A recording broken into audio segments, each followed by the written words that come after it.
Otherwise, it gives this type of.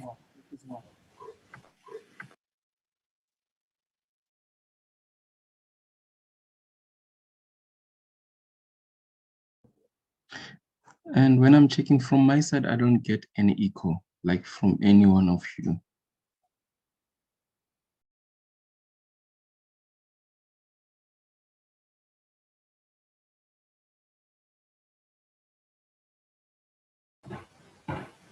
Arthur, if you could test again. Oh, there is the echo.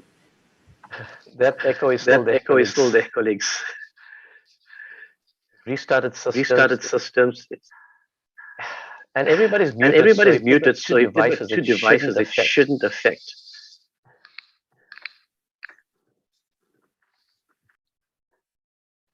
Any other ideas from the tech team?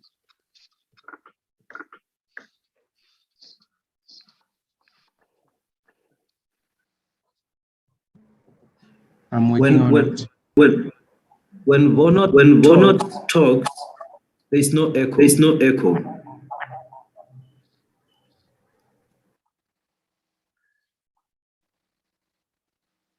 Okay.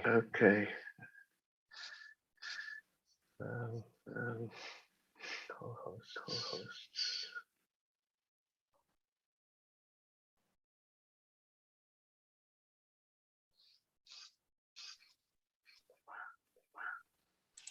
Let me drop off and we'll check again. Okay.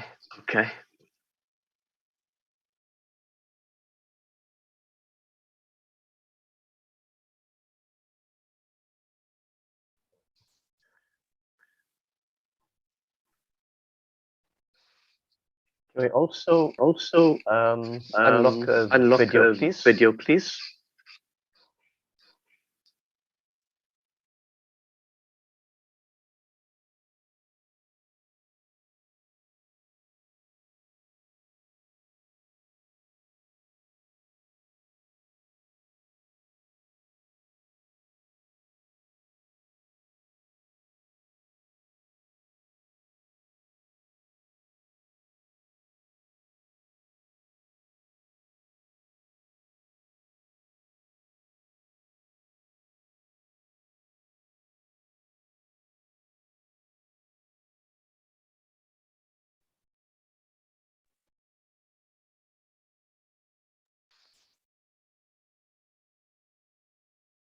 Echo.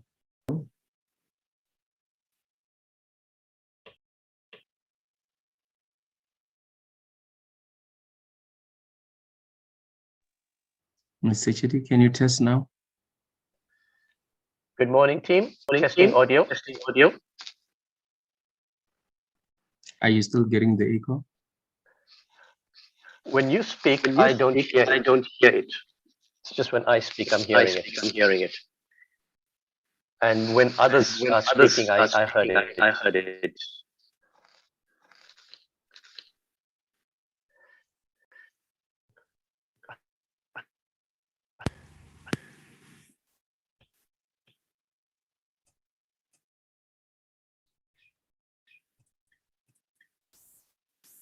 Okay, I'm testing sound again. Is anybody still hearing that echo?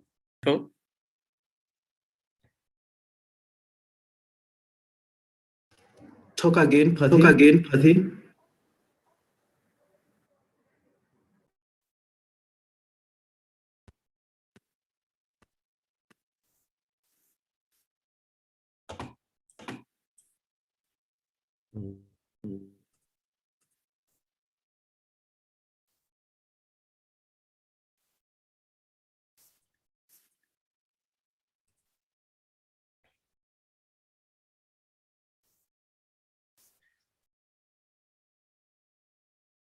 Good morning. Testing sound again. Okay. Testing sound. Still the same. Is it quite bad, or can we proceed so we can get 5 minutes behind?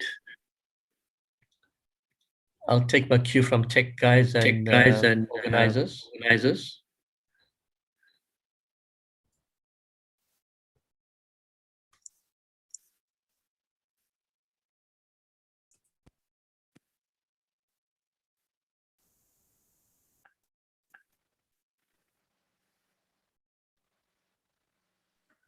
From my side, I don't hear anything.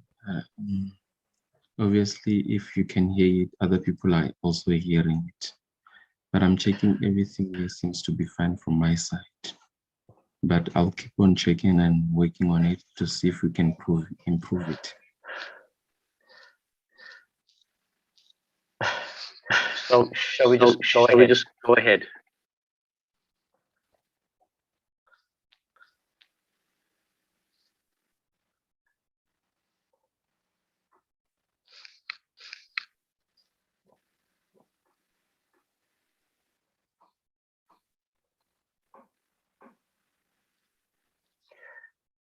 Okay, there's a solution. Maybe the SASTA auditorium may leave and rejoin if that may be possible. Alternatively, I can speak in short bits. Wait for the echo to settle and then continue.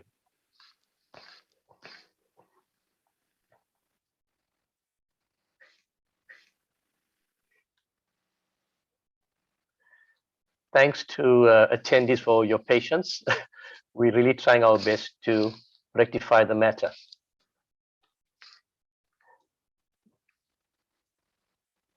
Okay, I'm speaking now, but there's no echo, so I guess we can proceed. Team, can you confirm everything is okay in your order? There is no echo? Okay, we seem to have found the problem. It was auditorium. Whoever was using auditorium seemed to dropped off, and that solved the echo problem. And I just checked, auditorium is the host. Yeah. Coming back, we may have the same issue. Then Simon is currently co-host. See. I'll wait. Hey, Simon is a host now, so we could probably continue with our team. Simon, what do you think? Yes, I think so. I think we can go ahead and start. Okay.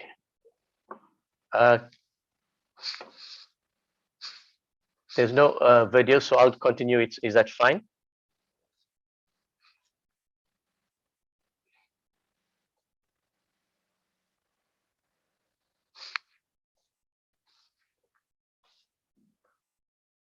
Simon, can I continue without the video? I'm quite happy with that.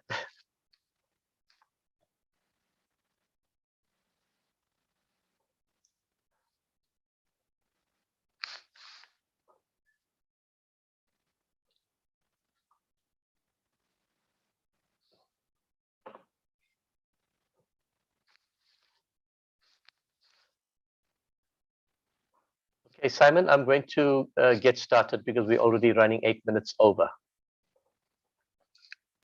All right, Patti, I think you can start.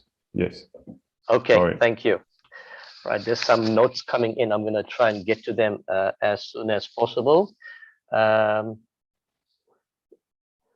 Breakaway sessions. Right, good morning, delegates from a rather chilly Pretoria.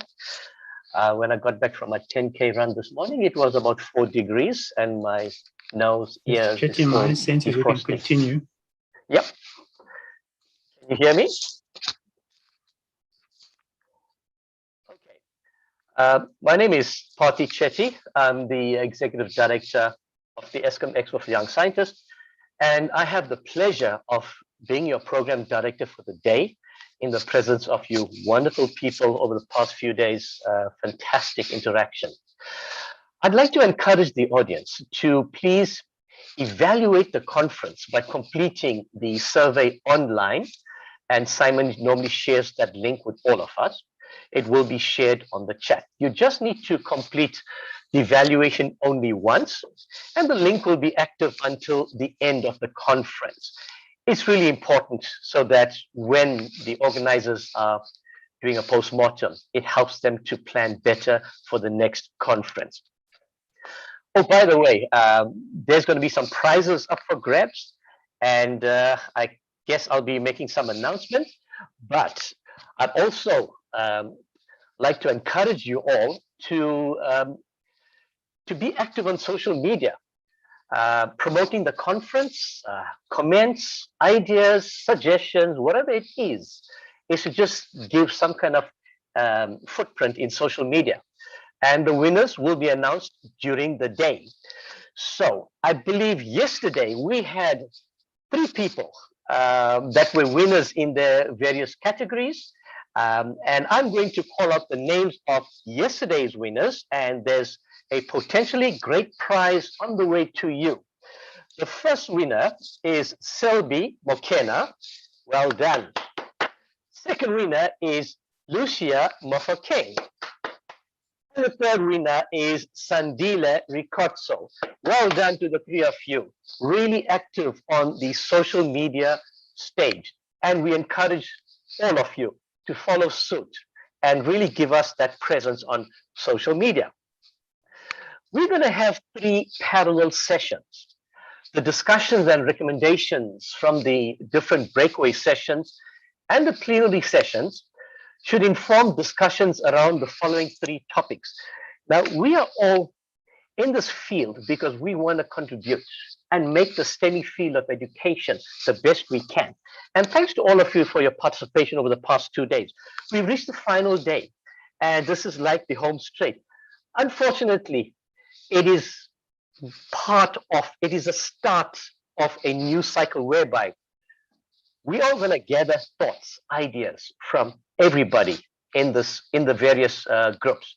We're then going to pull that together, and it's going to help to shape how we're going to proceed with our STEM strategy going forward.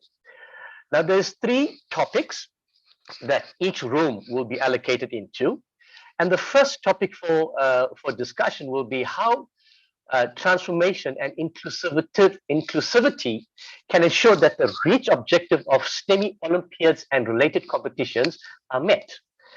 The second topic for discussion will be, is there a measurable impact to learners, or how do we measure impact to the learners?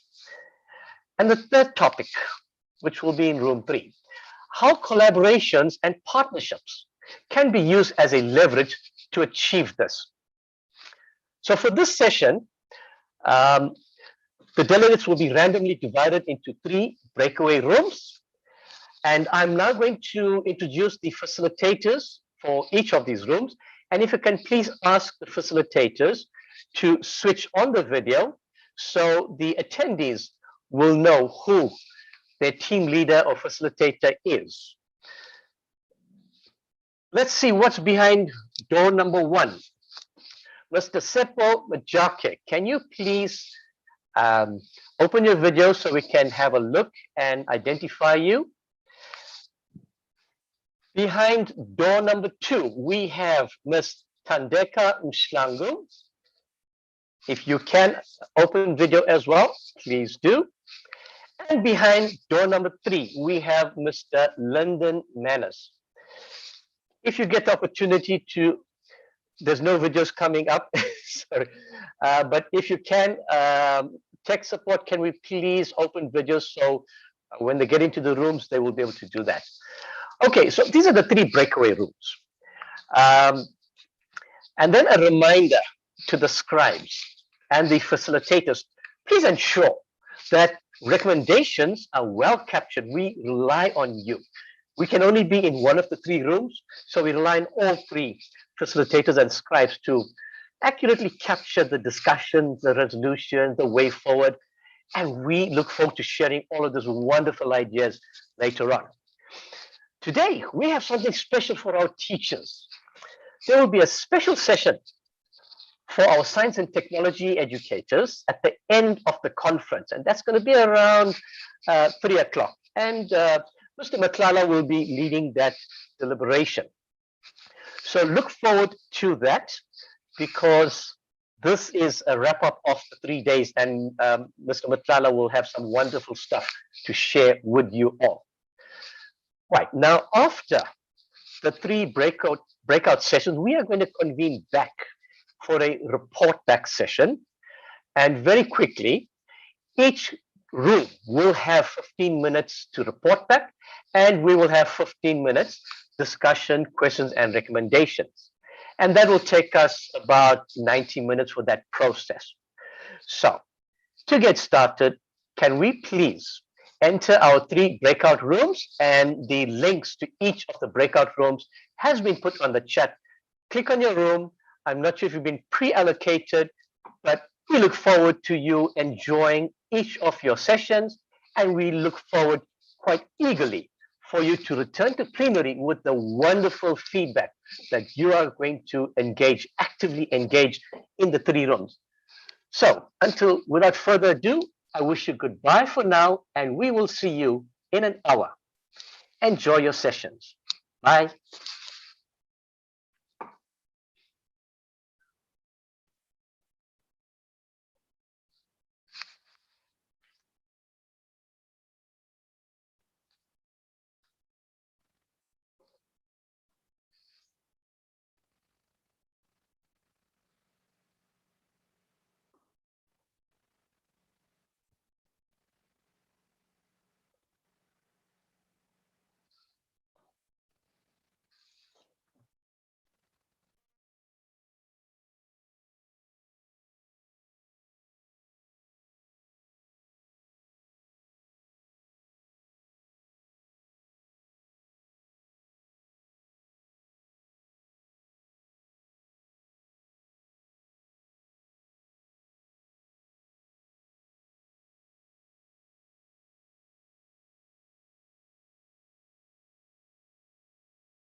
While we are moving to our rooms, I see some questions coming along. The topics. In room number 1, the topic is about the contemplated impact of STEMI Olympiads and competitions.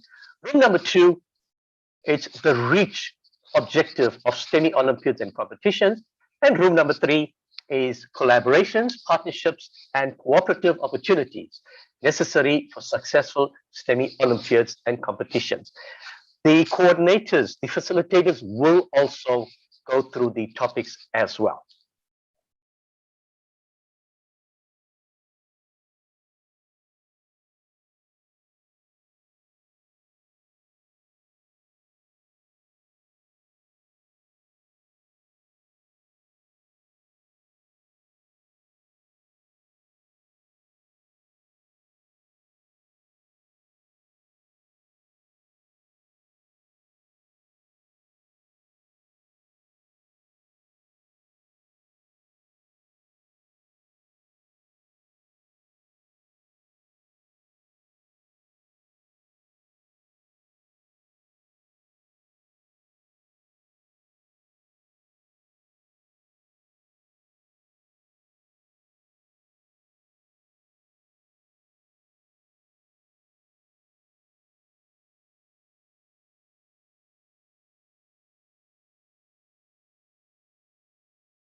Kenneth?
Hi, Bono.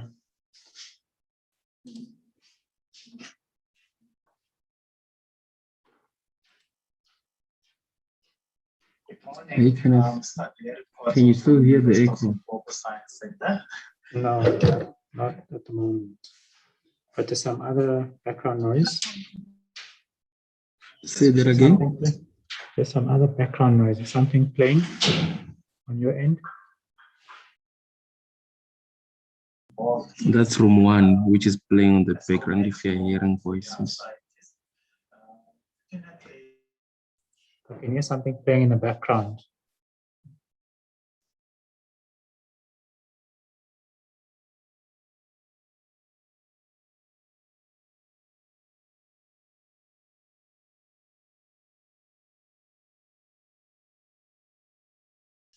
Can you check if there's something playing in the background, please?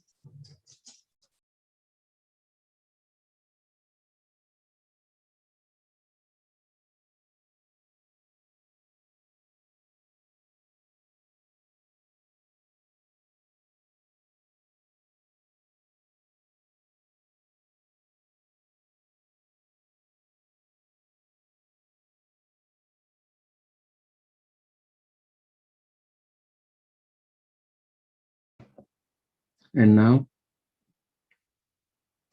Much better now. And echo? So far, no echo. Okay, okay. I'm just thinking if we can invite someone else to talk.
Bono, can we invite someone else to talk, just to test the echo before plenary returns?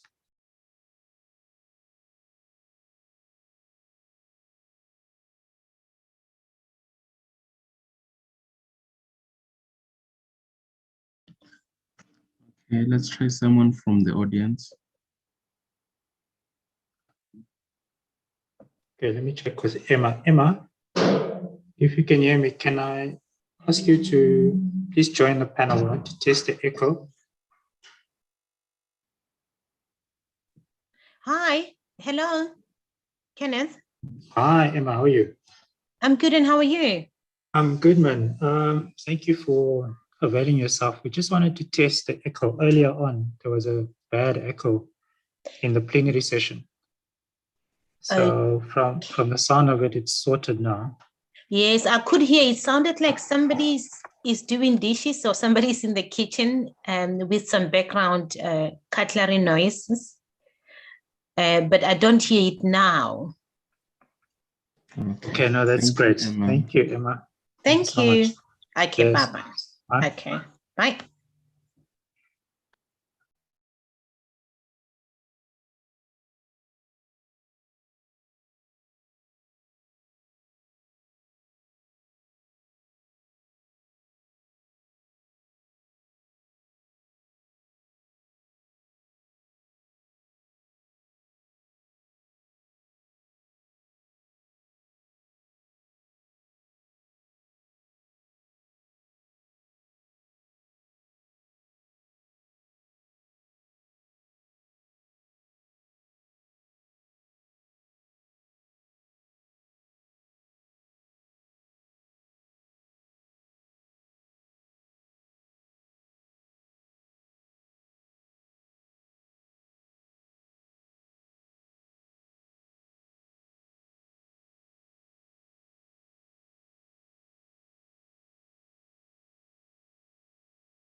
Mr. Chetty. Hi. I just want to get the link to the other room number 2. It was on the chat. I got it. Thank you. Thanks.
I see you back, Mr. Chetty.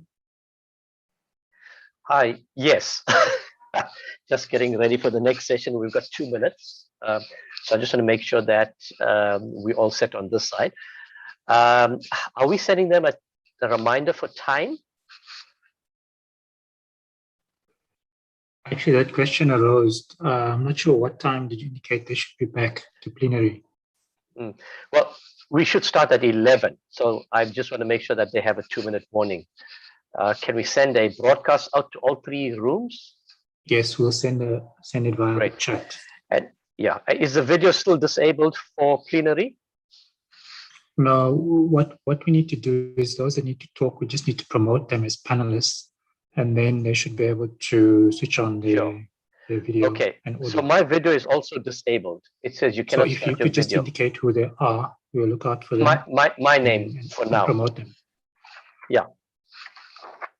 I'm saying my name is one that should be promoted, but I can't open my video. Okay, Bono, please attend to that. Right, Okay, then the try other, now.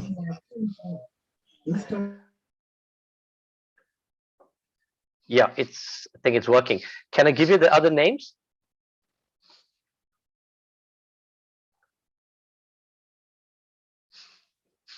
So can I give you the other names of the presenters that need to use the video? Yeah, perhaps if you can type it on the chat. Type it out. just for Okay. the reference here, please. Okay, perfect. I'll quickly do that.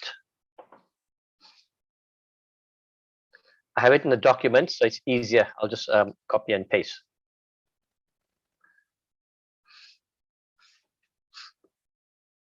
Document goes there. So I must send this to all panelists Yeah, or auditorium. auditorium is fine. Auditorium is fine. Great. Just sort it out now.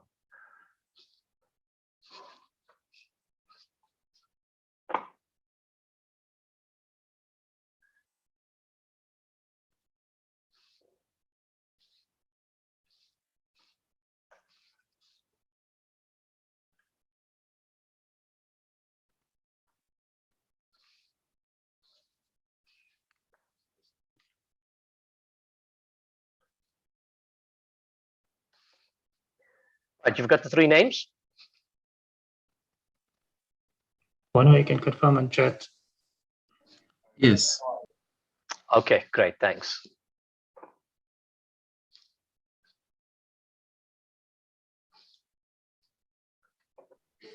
I've communicated to the rooms to return to plenary.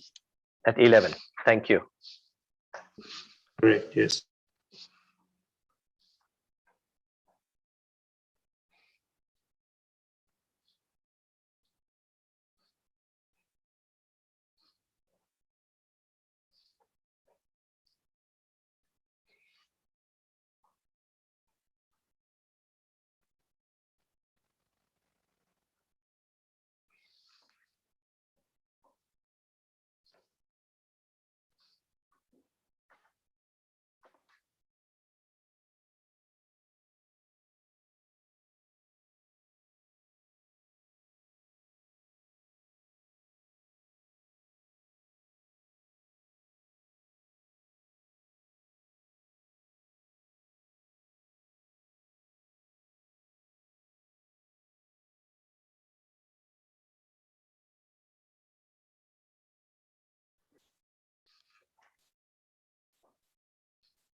Mr. Chetty, I think there may be a slight misunderstanding. Some are saying it should be 11, 11:15.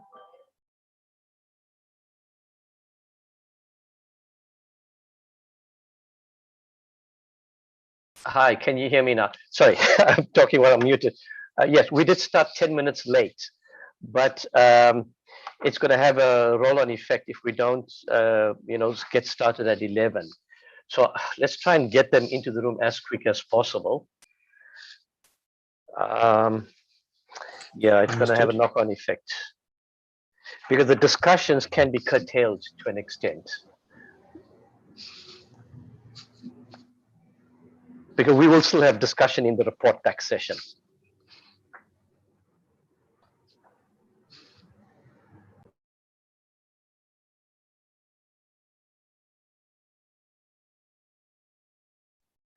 Were we able to send a broadcast to all 3 rooms?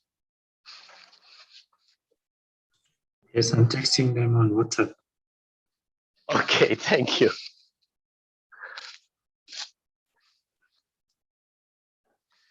Yeah, the one thing is when they engaged in discussions, sometimes they don't look at the phone. We have to figure out that. Absolutely.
Mr. Chetty, room 3 will return at 10 past.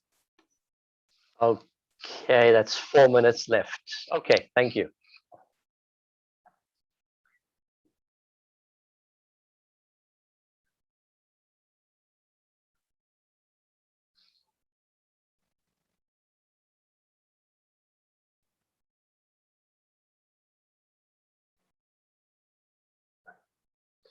Oh, and room 3 wanted the link to rejoin. Has somebody sent the link?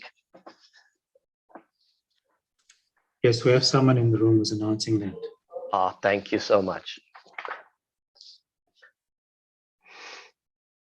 And the one challenge of the link is on the holding screen. The challenge it's not a hyperlink, so we're gonna type the entire thing out. Yes, sir.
Mr. Chetty, we have Mr. Machaki already on the panel.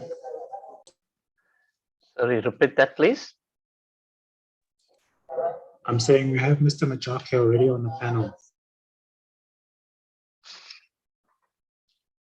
Okay, thank you. That's from room 1. That's correct. Yeah. So can all the other participants hear us as yet, or is it just a closed one for now? No, they can hear us. Okay, great.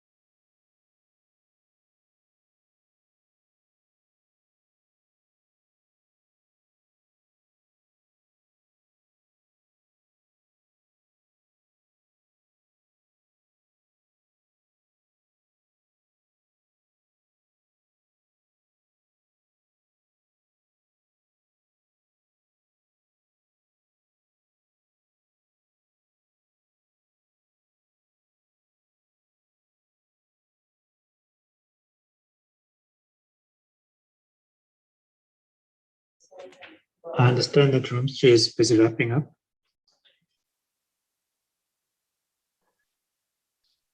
Thanks, Kenneth. So can I assume that room 2 and rooms 1 are already in plenary? I think room 2 should be joining now. Yes, Okay, room thank 2 you. should be joining already. Thank you.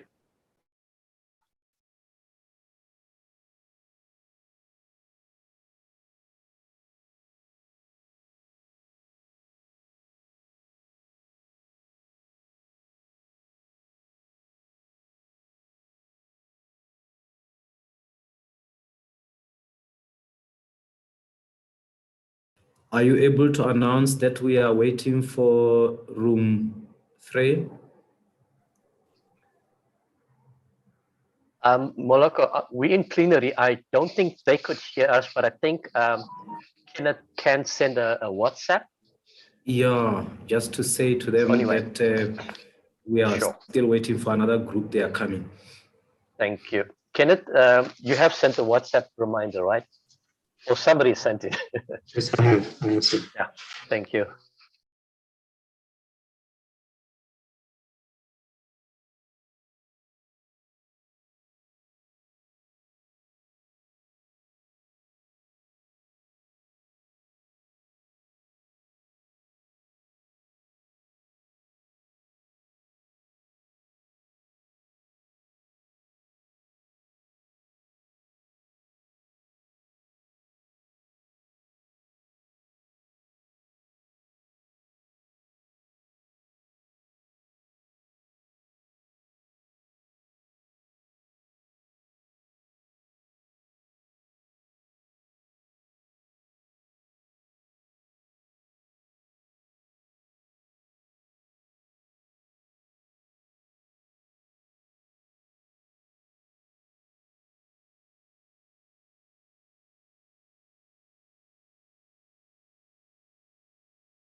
We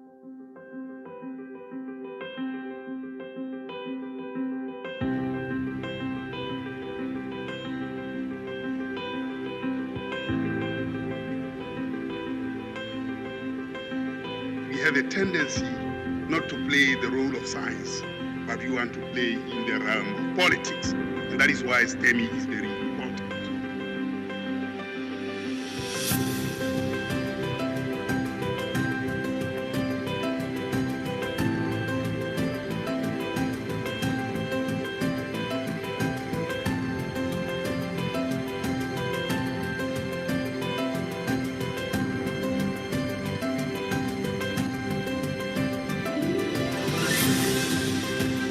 Our focus would be on the role of these extra curricular STEM activities in enhancing participation.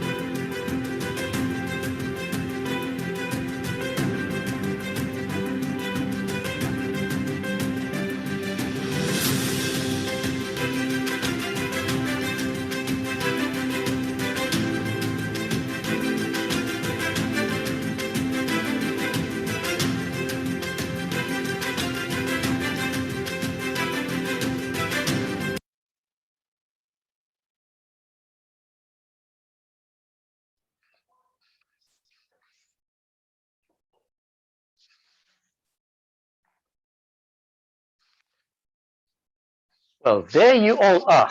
Welcome back. This plenary session is going to focus on feedback from each of the rooms, as well as Q&A. Now, we've already lost about 18 minutes from the planned time because we ran over at the beginning. However, I'm sure we can accommodate that. So instead of each session having a full 30 minutes, we can reduce that to 25 minutes. That'll give you ample time to give your feedback as well as Q&A. And I will assist you in timekeeping and guide you that how many, the 2-minute warning when it's time for your session to be up. I'd like to just start off. One of our facilitators has a commitment, a hard stop at 12. So I'm going to start with room number 2 with Thandeka Mashlangu. And just to remind you, the topic that they were interrogating was the reach objective of STEMI Olympiads and competitions. When Thandeka is done, we will then move on to Mr. Seppo Majake from room number 1. And then we will move on to Mr. Lyndon Manis from room number 3. So Thandeka, if I can please ask you to provide your feedback. Thank you. Thank you so much, Mr. Chetty. Shame the time was quite limited, so Chris and I were still trying to sort of put all the thoughts together. So I'm going to ask Chris to sort of share his screen and display some of the ideas that came through in the discussion. But while Chris tries to do that, such that, I can remind myself of some of the points that were raised.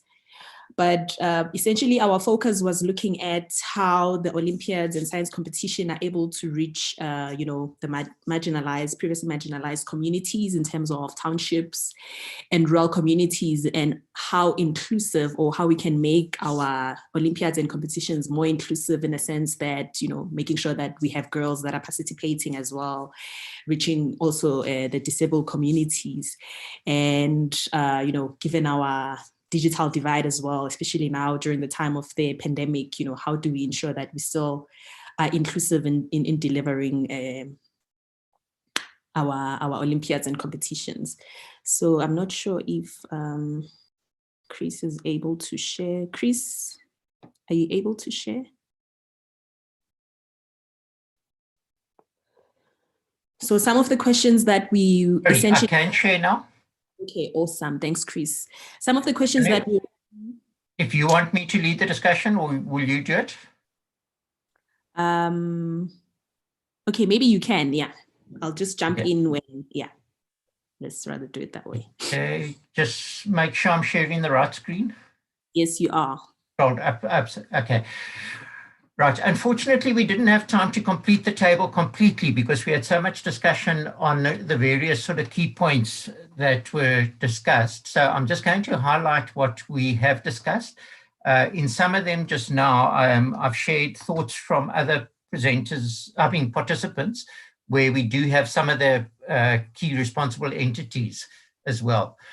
So I think the first key point that came out was that participation should not be restricted or biased towards top performers. And this is addressed in some of the other issues as well. Thandeka, please feel free to just jump in and add if I've missed something. Okay, maybe let me just jump in at this point, Chris, before you go. Sure. So just to emphasize on some of the questions that we were answering in our discussion session, we're looking at, what has worked in the past in trying to reach the rural or the previously marginalized communities. So that was one of the questions that we were addressing. And also, sharing some experiences in terms of what, we've learned in terms of how we can reach more learners in these in our Olympiads and competitions, and also just looking at the transformation agenda in being more inclusive in our approach, and also just looking at the different entities that are at play, what can be done at a local, district, as well as provincial and national levels to make sure that we sort of have a coordinated approach. And I mean, some of the key points that Chris was taking us through, or is taking us through in this case, particularly, is looking at, what are some of the key points or key issues that we've sort of identified in reaching as many learners as we can. So I think, Chris, you can then take us through the points listed there. Okay, thanks, Thandeka. Yes, as Thandeka said, we had quite a lot of discussion, which I have captured, but we've just got to transfer some of it into the table still. But the second point that was raised was the language barrier. And it was felt that the content needed to be more inclusive and possibly look at translating guides into local languages, and also to have facilitators who speak the local language when implementing competitions or programs on the ground. And where organizations have got challenges, that they could partner with local universities for assistance in translating some of this material. Then one of the educators raised the point of the lack of resources in marginalized areas, especially the lack of computers and being online. At this stage, this hasn't been addressed or suggestions made. Another point made was that teachers see the competitions as extra work, and we need to engage teachers so that they see these as enhancing their teaching, and we need to get the teachers buy-in. The gender gap, particularly with males and females, Thandeka said that it has been breached to some extent from the feedback that we got from Robin, but that we should look at more role modeling by female scientists and have more female representatives engage girl learners. In terms of disabled groups, again, Thandeka made the suggestion that we look at sign language translation and to be more inclusive in our approach using existing resources, and where we could tap into the technology available, where in some cases this allows translation to, I'm not sure if it is into sign language or to Braille, but into other ways. And then looking at what could be done to improve the participation at local and district level. There is a measure of overlap here. I'm picking up a lot of what Krishni sent through as well. So we look there at the DBE setting up a calendar of activities, and this does happen in some, well, I think in most of the provinces they do look at that, but currently it includes mostly the curriculum, and the rollout is then under the control of the school, but subject advisors are obviously involved. But they tend to focus on what has been provided, the guidelines and the curriculum by the National Department of Education. And it is felt that the competition activities need to be included in the school's calendar. And Thandeka suggested that the Department of Science and Innovation should look up should link up with DBE and emphasize STEMI. Tandeka, did I report that correctly? That was your... Yeah, I think you've captured it quite well, Chris. Thank you. Okay. Then where we've got a problem with accessing learners, we need to find additional ways of accessing learners and look at ways of reaching them. And the point was made of you exploring all existing structures and individuals, and to also look at starting new initiatives. And there, Krishni felt that this should fall under the organizers of the Olympiads and competitions, science centers, all levels of the DBE, subject advisors, teachers, NGOs, NPOs, private sector, HEIs, and professional bodies. So I think that's a very broad-based approach that should be taken to looking at exploring all possible activities or ways of reaching additional learners. And then in a similar vein, but where we're looking specifically at reaching rural learners and the lower quintile schools, and also to an extent attracting more female learners. Again, it's felt we needed more targeted interventions for each of these groups and have broad unfocused activities will have a lower success rate. So the focus is really on the targeted interventions. And once again, this is going to include all of the organizers of Olympiads, competitions, science centers, all levels of DBE, as well as NGOs, NPOs, and the private sector, HEIs, and professional bodies. And then in terms of the problem with engaging learners, where we've got mass participation, distributing past year papers and ticking the box if learners participate is not enough. We need meaningful participation and engagement. So these really broad mass participation, where things are just sent out is not what should be focused on, but more rather participation or focused participation.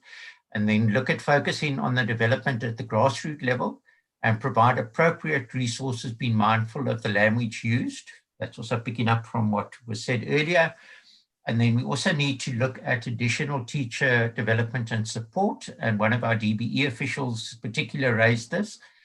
And then we also need follow-ups from Olympiads and competitions.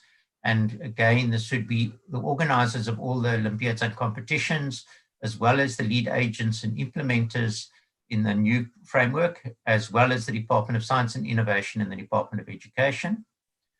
And again, looking at inclusivity, but in a broader sense, where we've got broader learners, females, learners with disabilities, disadvantaged groups, including groups that are marginalized because of economics. And we need to ensure that no learners, teachers, or groups are excluded, and that we need to focus on transformation and look at the groups that have been excluded. And we also need to look at equitable resourcing for everyone. Again, as before, the organizers of the Olympiads and competitions, lead agents and implementers, DSI and DBE all need to be involved in that. And then the last point that we managed to have time to discuss briefly was the barriers to engaging learners that have been reached. Sorry, I think let's just skip that one. I can't remember what the final sentence was, and I just didn't have time to capture it all. Yeah, no, thanks. Thank you so much, Chris, for that. So Chris has just captured, in essence, what was discussed in trying to answer the different questions. And I mean, really the things that came up as a highlight was mostly, I mean, especially in trying to reach the rural and township communities, it's mostly the lack of resources in form of devices and data. And, it's quite a challenge that, needs to be addressed, I think, from, the different parties, be it tapping into getting the private sector involved in trying to donate some of these things, or seeing how we can partner with existing science centers, but also the science centers might not be necessarily in the deep rural communities that we want to tap into. So basically it's an infrastructure challenge that needs to be addressed from, a government level, even including obviously the private sector such that they could help in providing more resources. I think we can take this opportunity, Mr. Petty, to perhaps engage with any questions from the floor. Yes, thank you, Tandeka. Thank you, Chris.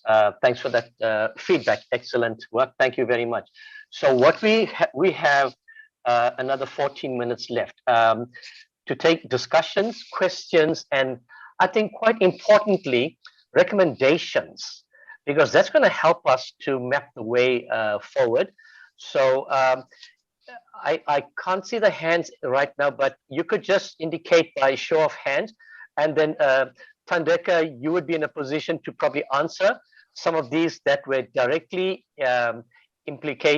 directly reference to your reach objective that you discussed, or it may just be open to others that may have some suggestions and ideas.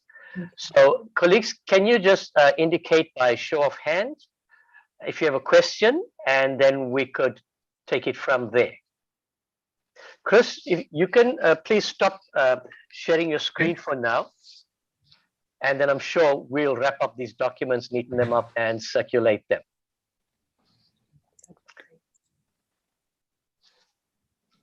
Right, are there any questions, comments? I know some of you are entering things on the chat, even on Q&A, and our SASTA auditorium and tech support will be able to read some of these Q&As. I think I can also read some of them, but there's nothing as yet. I think so. Colleagues, please feel free. Yes, I have a hand. Bulanga. Okay. Bulanga, Hello, can you please go ahead? Yes, go ahead. I just have a comment.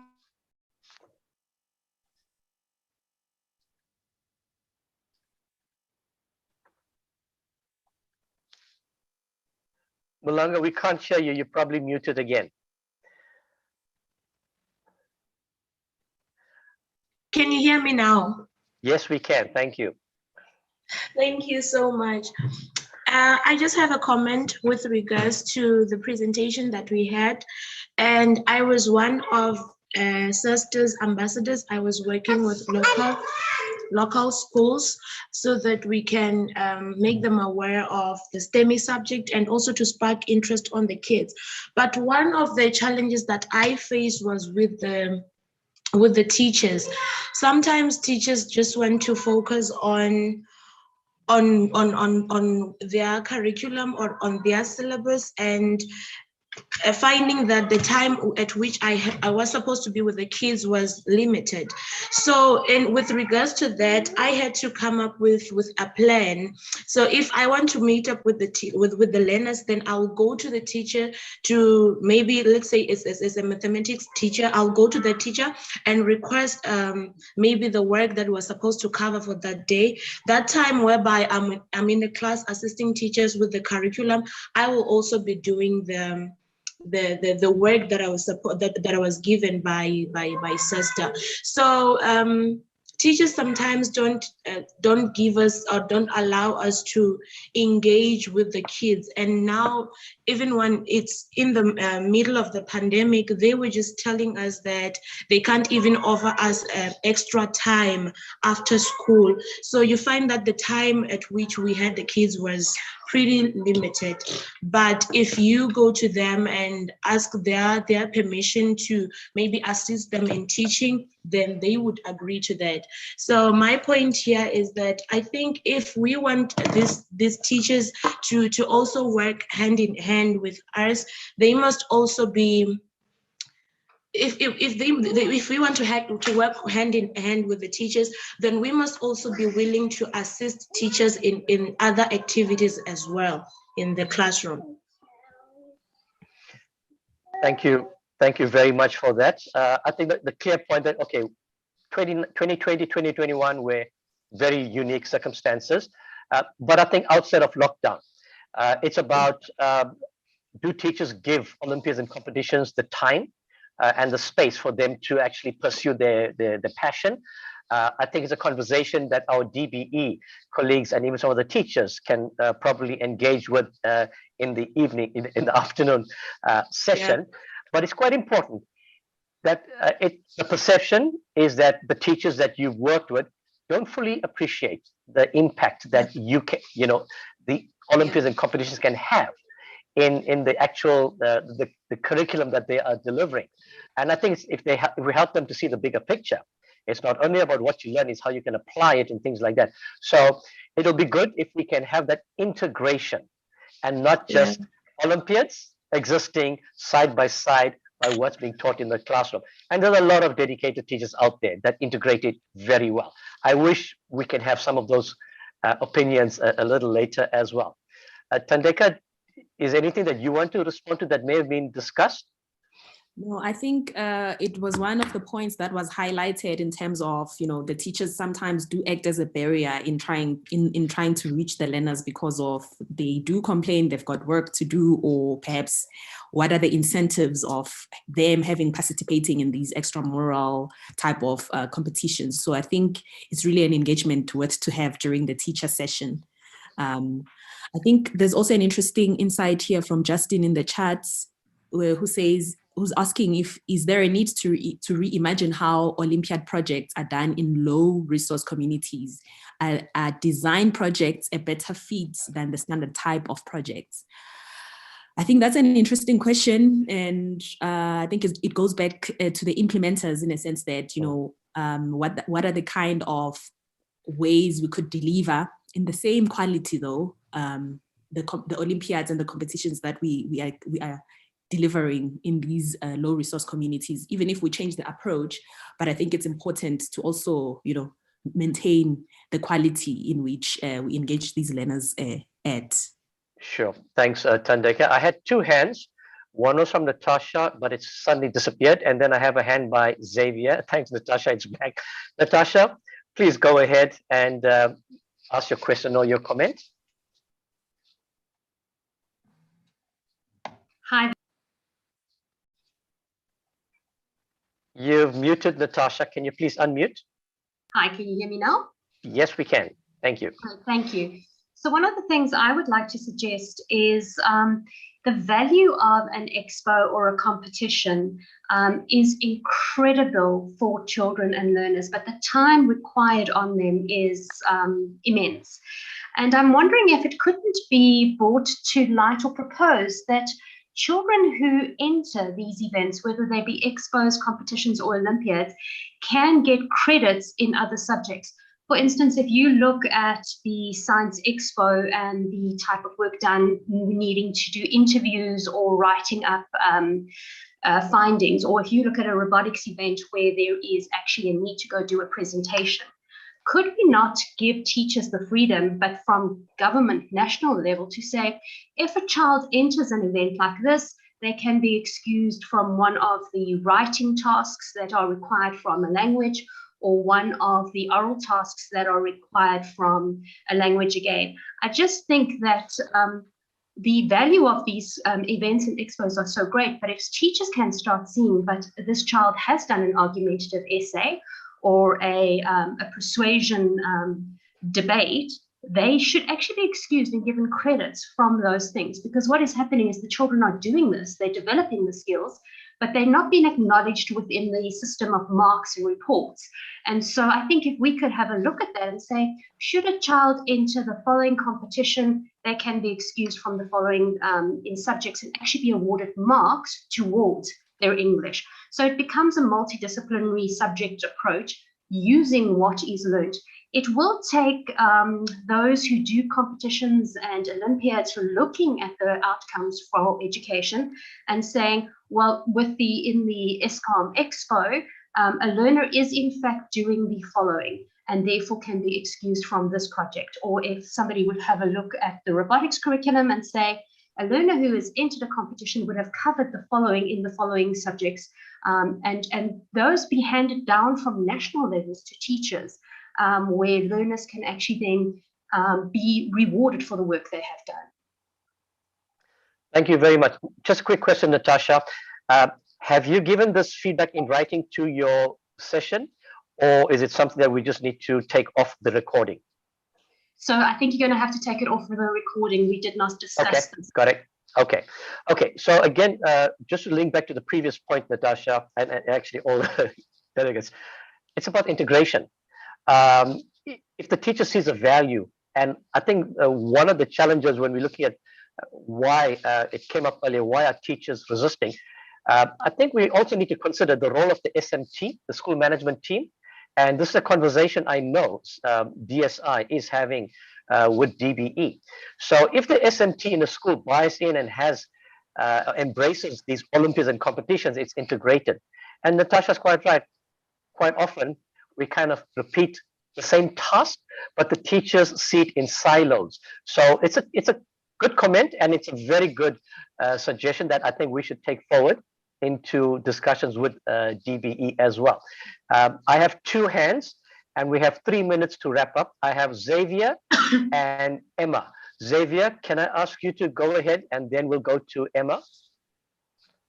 Thank you much, Pathy. My comment basically you've covered in terms of the integration.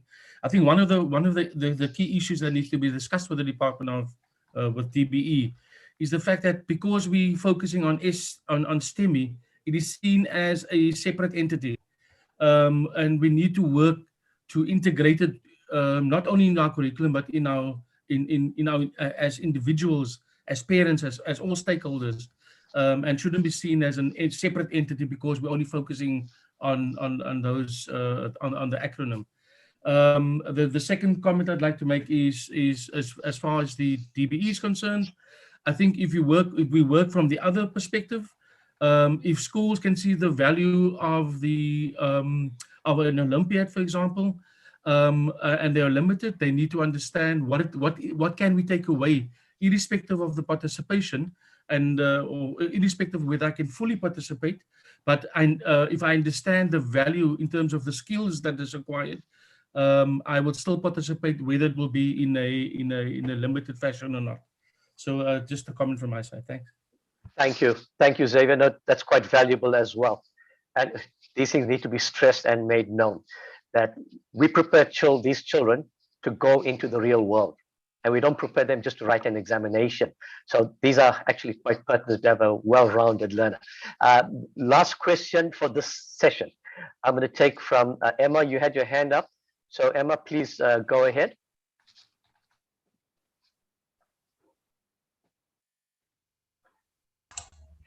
Thank you very much. I've made a note in the chat that teachers actually do tell us that they've got a lot of work. So to get them to focus on extra activities, in addition to their primary work, it becomes a little bit too much. And obviously we work quite closely with them, and we can see they seem quite pressed, really. And I mean, at the end of the day, they also have families and they've got their lives. So we are thinking, as a suggestion, just to throw it in there, is it in any way possible that you could help us by engaging with the Department of Education and even with schools to encourage them to get NPOs to collaborate with them? And in particular, I'm talking about on robotics and coding. So this way we can help schools take ownership of these programs, and also help NPOs or external service providers to be sustained, working hand in hand with the school management. Thank you very much, Emma. Yes, absolutely valuable input. It's a very good recommendation. And Mr. Matlala, maybe you could table that discussion later on when you are dealing with the teachers to see how best. The thing is, I know some schools are working very well and integrating all of these, but again, it's up to the school that makes that decision. Maybe if it comes from above, DBE to the province to the district, that'll be great. So maybe it's something for discussion later. Tandeka, thank you to room number 2 session for your session and feedback. Very much appreciated. Colleagues, we are now going to move to the feedback from the next room, and that will move to Seppo in room number 1. And just to remind you, what room number 1 was discussing is the contemplated impact of STEMI Olympiads and competitions. Tsepo, if I can ask you to give us feedback, and then we will then take Q&A. Thank you. Thank you very much, Dr. Chetty. Can I share my screen, please? I think you can.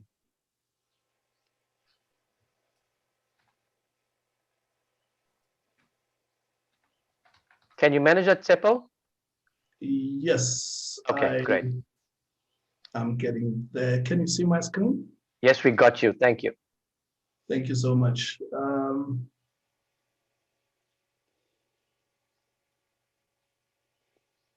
So basically, we were looking at the contemplated impact of the STEMI Olympiads and competitions, and we thought it was important perhaps first to begin by looking at impact. What do we see and what do we want to see? So currently, we are looking at participation versus performance. And delegates are saying that from their involvement, they are seeing that learners who participate in the Olympics and competitions tend to perform better in their schoolwork. So there is some kind of a relationship, a very strong relationship between their participation, that is learners, and performance. And obviously, if the participation of learners makes them to perform better, or if there is a strong relationship, it means that the participation of the school will see a better performance in terms of their results as a school. The second point is that learners who are exposed to competitions and also to all the programs that we are talking about tend to perform better. So here, delegates are saying it doesn't really matter how they perform in the Olympiads and the competitions, but their exposure makes them to be able to perform better at school because their skills that they learn in the Olympiads and in the competitions, and these assist in their performance. And we then looked at the current situation and the future situation. And here we are saying that the participation of learners gives them confidence. It gives them confidence, not just only in their schoolwork or in the Olympiads, but in the greater arena of life. So learners who participate in the Olympiads and in the competition tend to be confident.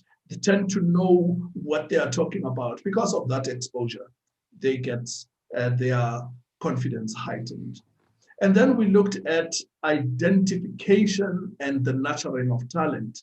And we thought that currently it is happening, but it needs to happen a little more in the future so that we can have the Shuttleworths of the future. That's what somebody said in the room.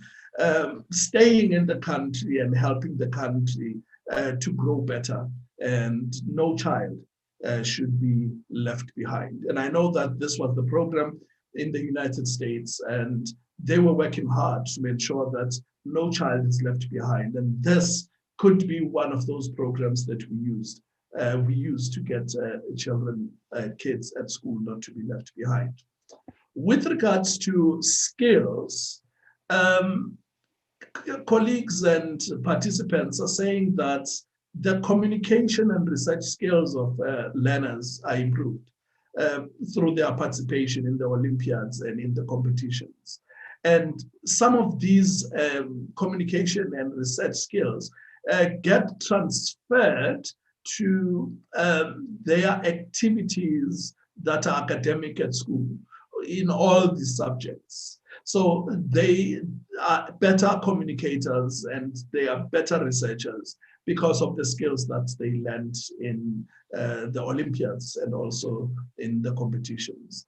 And the Olympiads and competitions force learners to develop research plans, and this they use by scientific processes and also by showing the understanding of science concepts. While we were discussing that concept of understanding of science concepts using the competitions, we thought it was important to say there is a horizontal and vertical cognition. And when we talk horizontal, that is when we are talking about our involvement in the Olympiads and also in the competitions. That is when we are helping the kids to see things as a unit and also to understand things better. But when it comes to the vertical cognition, there is a separate process that has got to be followed. This is what delegates were saying, to say that you can do one, but not both at all times. But there are delegates who are saying it is possible to do both at the same time. Now, these expos, they introduce learners to career pathways.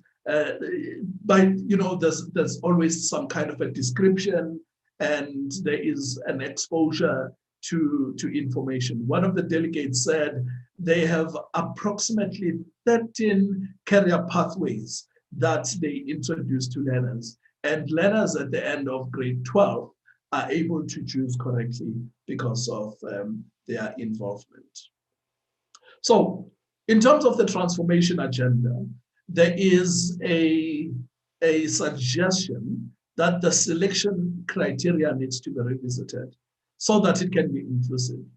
Now, delegates are saying that in some schools, only the sharpest tools in the shed are chosen to participate, but there are learners who are left behind, maybe because they are not vocal, and sometimes because they are not very good with people, so they are left behind. So they say this selection criteria needs to be revisited, but also we need to get a way in which we can increase the reach and participation of the previously disadvantaged communities.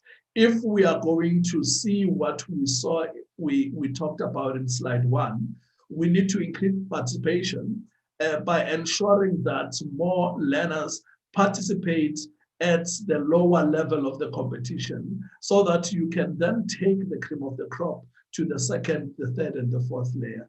Now, for that to happen, there is also a suggestion that the participation should start very early.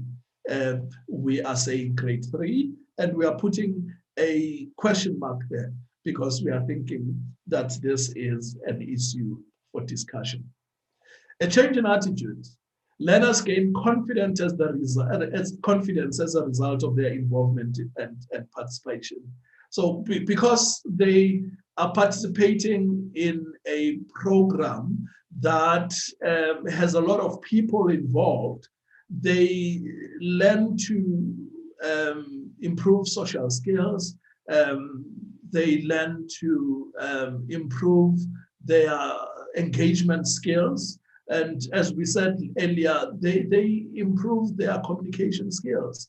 And this boosts their confidence to the point that they do better than other learners. So this is the kind of change in attitude that was observed in participants. What can we do better? So the first thing we thought was important is to have programs to be accredited by SACE so that they can enhance practice. Number 2, we think that the questions of the Olympiad need to be better aligned to the curriculum, or perhaps the teacher should be capacitated to be able to look at the Olympiad question and align them to the curriculum questions in the classroom, so that the level is almost breached. The gap should be breached. There should not be higher order questions at some stage in a competition and lower order questions in the classroom, or vice versa. And we thought that there should be a better communication for advocacy and support at district level, at provincial level, and also at school level. and that partnerships should be fostered between all stakeholders so that we can be able to better work together. So for room one, these were the conversations that we had. But perhaps there are things I am leaving out. So I will ask for assistance. I'm not sure if Nalini is here, who was taking notes for our group. Is there anything that I'm leaving out? Thank you very much, Seppo. You will probably have, it can be probably answered in Q&A and discussions. Okay. So colleagues, we have 13 minutes for Q&A and discussion, and more importantly, recommendations. And Seppo, thanks for also touching on room number 3 with regards to the partnerships. It's obviously more important, across the board, and not just specifically to partnerships, but impact, obviously. Colleagues, if there are any questions, you're welcome to raise your hand and ask your question, make your comment, or more importantly, help us with recommendations and the way forward. Patrick, please go ahead. Hello, how are you? Well, thanks, and you? I'm fine. Seppo, I just wanted to add 1 or 2 things that you have talked about in your presentation.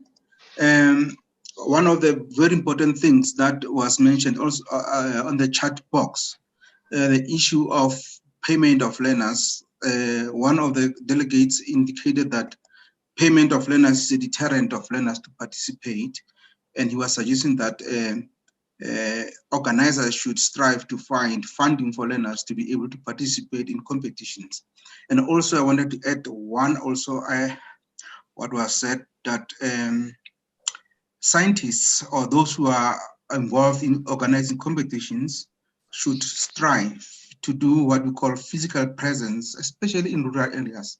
If learners can identify with some of the scientists when they deliver topics that actually are relevant to the learners' lives, those can make a lot of difference in terms of promoting the Olympiads and competition in rural areas. Those are the 2 points that I wanted to raise. Thank you. Thank you so much. Yeah, thank you very much. Is there a response to that, Seppo, or is it something we'll just take note of for formulating way forward? I think it is something we should note. Sure, thank you.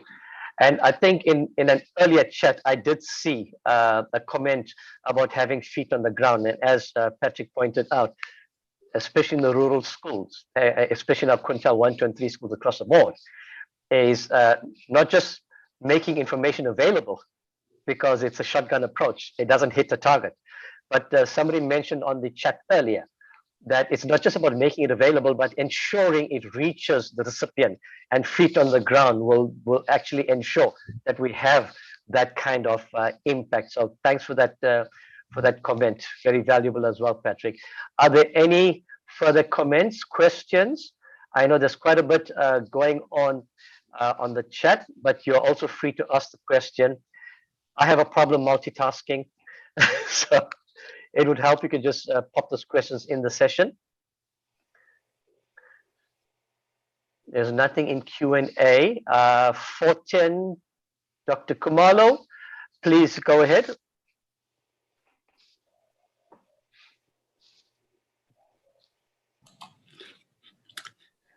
Thank you, Patty, and Seppo, for a wonderful presentation. I fully agree with all the points which Seppo has laid out, which came from the discussion of the group. But I just wanted to pick small issues here while we are addressing all the learners in rural areas. But I just wanted at some point that perhaps we can put more emphasis on the girl learner. I missed it out on the presentation. And also we have to also look at discuss skills, but it was covered, but I'm just raising it that it should not lose meaning in the final document. Thank you so much. Thank you very much for that, Fortin. I think we were asked to discuss, deliberate on these things, and I think sometimes we just assume. But in a final document, it has to be clearly stated the specific focuses on the girl learner, because anybody reading the report and the outcomes of this conference need to understand that we have deliberated and we've come to conclusions that these are the recommendations, and including the girl learner in that. And even in the context of the broader spectrum of STEMI education in the country is actually key. And since we are all practitioners at grassroots level, it's quite imperative. There's another comment on the chat that we got to start engaging with these learners at a young age. So you create that community from an early age, just as we have a community of practice in this forum. We can have a community of science-minded, problem-solving, critical thinking learners at school level. It could start at any level, but it tends to be most successful.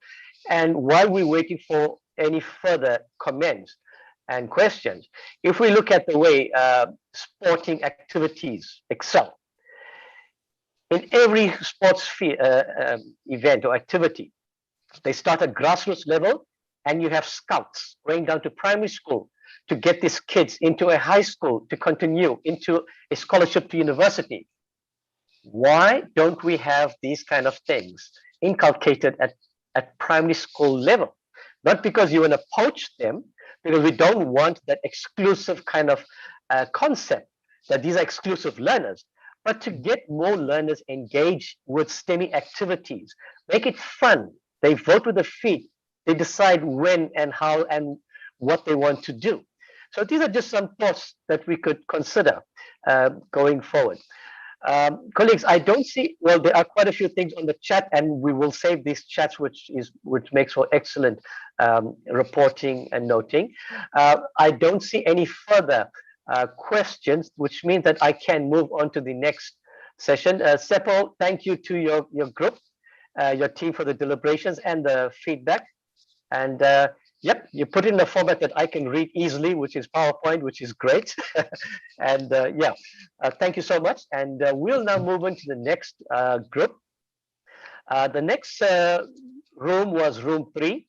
And I will ask Mr. Lyndon Manus to give us feedback. Just to remind colleagues, the theme was collaborations, partnership, and cooperative opportunities necessary for successful STEMI Olympiads and competitions. Lyndon, if you could give us the feedback, and then we will open up Q&A. Thank you. Thank you, Parthi. Thank you, everybody, for the opportunity to give feedback from room 3.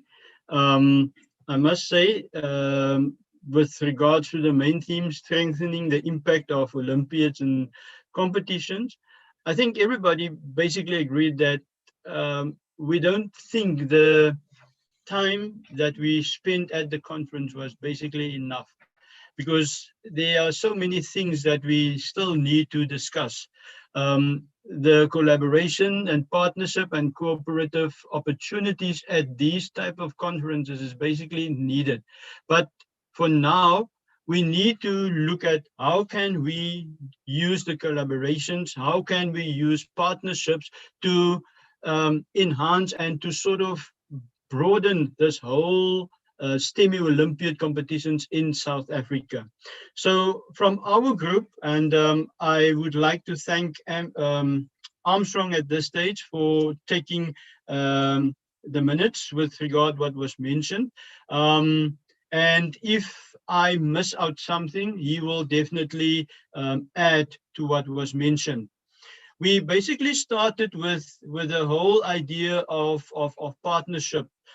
And it was important to see that we need to note our partnerships. We need to make sure that partnerships are visible out there. Partnerships use the media basically, and a lot of the conversation went around the role that science centers and the role that science centers at universities can play as partners as well. So it needs to have a specific strategy by which it needs to be driven. Then key responsibilities under partnership was basically we identified some organizations that can fit, basically that can play a role here. But I think most of the partners that we know and collaborations we need to sort of enhance and improve at this stage. The team felt the difficulty to reach the university, and I'm coming back to that one at the later stage as well. Some organizations feel isolated. School-university relationship and university-based science centers.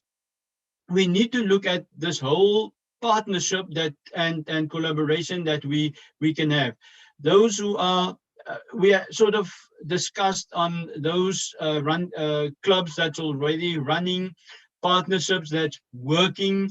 Can we share some ideas, for instance, open door policies between schools and university to make sure that as learners sort of been developed at school, how they can easily enter your universities. We can speak of a top-down approach, for instance, so to assist schools and the learners. But eventually, it is about material that is available out there that we need to make sure that learners have access to it. So interact activities between schools, learners, universities that we need to up.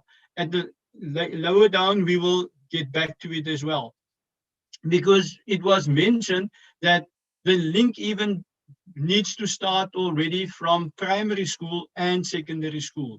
And already it was mentioned, and I think it was picked up in the chat as well, that we need to start at an earlier age with our learners to make sure that they get these skills to participate in the competitions, but not about the competition, but eventually these skills to prepare them for the work out for their future eventually. So the material that we need to have must be sort of accessible. We need to have participants that participate, the connection between schools. So how can we make sure that learners participate? How can we get the message out there that this is the different opportunities that we've got, share that. And we spend a lot of time with regards to what's happening nowadays with the number of robotic competitions that's sort of starting. It was again mentioned some work that was done by the STEC team at UKZN, for instance. So there's quite a lot of things happening out there. So we just need to make sure that we finalize or we look at this whole pipeline of starting the process in the primary school, feeding it into the secondary school, and eventually feeding it into the university as well for learners. Then the too many stakeholders working. I think the whole idea was basically that we need to work together. We need to partner together. We need to collaborate because there's many things that we can achieve if we work together. But we need to look at the national strategy that was available. Funding, local businesses, not enough funding that was identified as maybe a challenge that we need to look at. But important, and it was mentioned earlier, how can we basically assist to change this landscape? And here it was all about using the media and identifying the right partnerships in your community and something that will work in your area. It is important, as mentioned earlier, the visibility eventually. So make sure that we send the message out there and make sure everybody understands that what do we want to achieve. Measuring the impact, we looked at supporting schools, Yes, it was already mentioned about the workload of teachers, the challenges that we've got at the moment, but still, we need to look at it and see how we as a team with the competition actually can assist schools. Earlier it was mentioned that one project, for instance, for many subjects, that kind of idea, how can we assist eventually? Then there was a lot of reference with regard to local and district and regional level, what will happen there. So some people mentioned about the municipalities, for instance, that can get involved, but important. The collaboration must be run by a specific strategy. And that is what we need to look at. And that is where the collaboration partnership between different organizations need to work.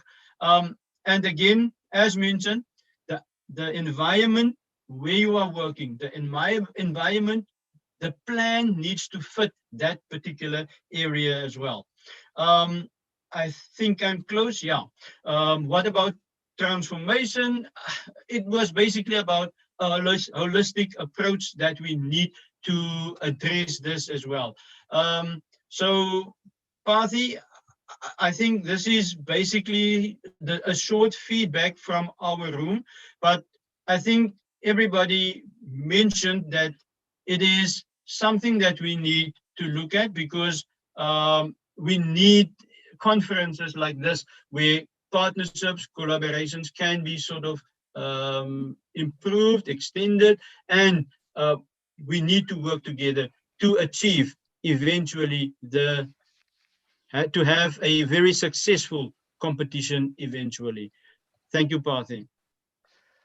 Thank you very much, Lyndon. And that was group 3, again, focusing on partnerships, but I also noticed Lyndon also made mention of the fact that they've got to have impact, not just having a partnership. So there's quite a bit of common threads that we've seen. And I think to wrap it, to tie it all, is that if we have a wider reach, and of course, invest in our education system, it's not just about lateral, but it's also vertical growth that we look at. But both have to coexist, but it has to be done in a very well-balanced manner. Thank you for that, group 3. Colleagues, we are now open. We have 15 minutes left. We are now open to Q&A and comments. And may I just remind you, we have another fantastic session in the afternoon when Mr. Moloko Matlala will be hosting a broader session to encompass deliberations over the past 3 days and to actually map the way forward and recommendations. So some of these things may simply add to discussions later, but it's always good to put it out as early as possible. Obviously, now we are focusing on these 3 specific themes, but these do contribute to the session that Moloko will be hosting just after lunch. So it is now open for questions and answers. Feel free to put up your hand, and then we will give you the opportunity to ask a question or make a comment. It's now open.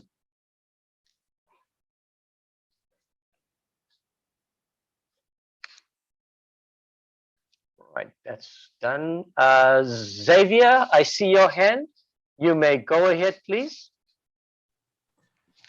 Hi, Pathy. Thank you. And apologies to the rest of my colleagues who've heard me repeat this quite a number of times. So I think one of the takeaways, and for me, one of the key takeaways of the conference is the fact that we need to, and I'm harping on this again, look at how we strategize as far as STEMI is concerned. And I want to use a practical example. At the moment, from the Science Center's perspective, we run programs within the community. And my view is that if a school sits and in my area, sits and strategizes how they would implement and integrate STEMI into their programs, taking in all the limitations, etc., identify who are the partners in the community who have an interest in STEMI. The Science Center would probably be one of them, would definitely be one of them, and then strategize as to how what type of partnership, what level of partnership, where are the limitations, what sponsorships is required on a local level before expanding into a program like the Olympiads and the competitions, which is at a different level. So I just want to emphasize the fact that I think there needs to be a close collaboration with the Department of Basic Education in order to prepare principals and school management teams to understand the impact of developing skills, STEMI skills for the future. I don't think at the moment there is enough emphasis on that. And I think it's a gap that we need to close so that we could strategize in order to make partnerships more meaningful into the communities and to the schools. Thanks.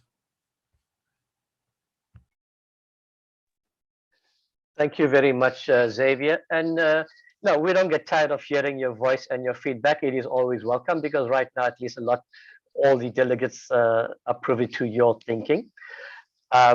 Are there any further questions or comments?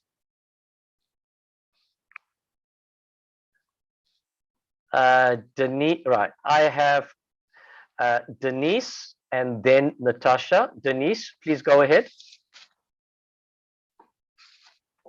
Hi, yes. I just want to raise the issue of being digital and online and having a media presence, etc. That's all good, a good strategy. But what we have found in our Maths and Science Centre in Douglas is that we are great in maths and science and delivering the program and managing everything, but we are not IT specialists. And going online and running a Facebook page and a web page, and that isn't, it requires special skills and special knowledge. And it's actually quite expensive.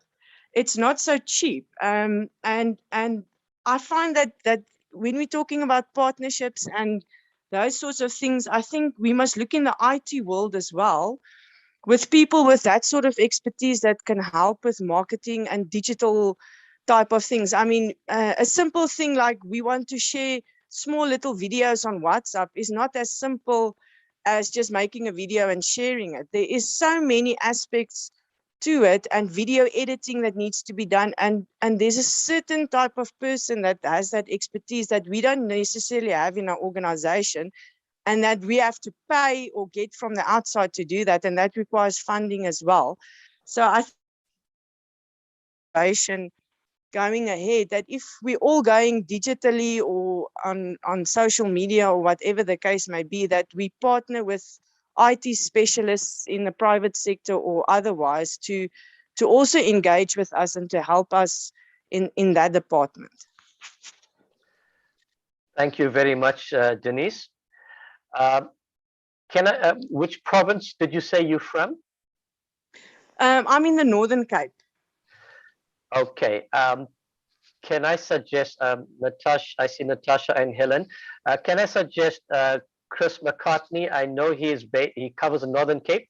I'm sure he would be able to share a lot of thoughts, ideas, and actions that a lot of them were able to do during lockdown, and they had to reinvent themselves to address those issues that you've just raised, and how these things can be done with limited resources. Also, just a quick feedback, Denise. Quite often, kids love to do these things. They're a lot more tech savvy. So sometimes, if you get them involved and make them responsible for helping the adults, you'll see how much you can learn from these kids. Just go onto Instagram, and you will see how many of your kids are posting videos and stuff like that that they make at home. So it's quite refreshing that the kids pick up on these technologies quite quickly. And you can just kind of harness their energy into the area that you want. It's just a suggestion off the top of my head, but I'm sure colleagues on this chat will be able to share their experiences with you as well. But thank you so much for that. I have Natasha, please go ahead. Hi there, can you hear me? Yes, we can.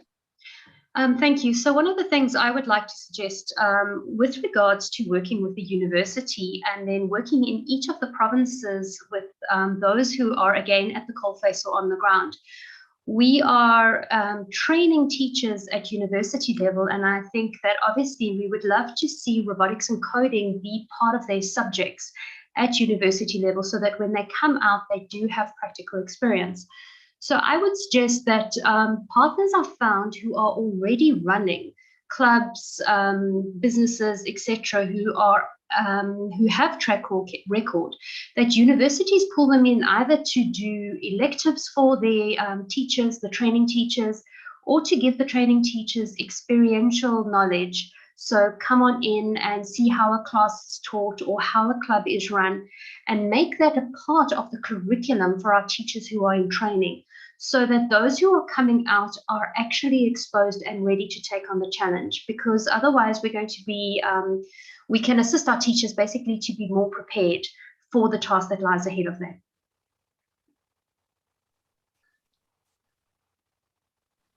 Thank you, Natasha. That's well noted. I think that we're focusing on pre-service, and you probably may also be able to touch on some of the in-service programs that are being run. And I think earlier, I think it was Seppo's group that mentioned things like if it's SACE accredited, I think that's more in line with in-service training. So teachers have something they can add to the CPD points. And the point that you're making is that our teachers that are coming out of pre-service without the skill set that you just mentioned will forever be playing catch up, because the environment is changing so rapidly. So that's a very good one. And it's something I hope we could address in a lot more detail and with the right stakeholders. But thank you for that valuable input. Are there any further comments? We have 5 minutes left. Yes, Erna Lampen, I see your hand. Please go ahead. I just want to further on the previous comment. I teach mathematics to the education students at Stellenbosch University.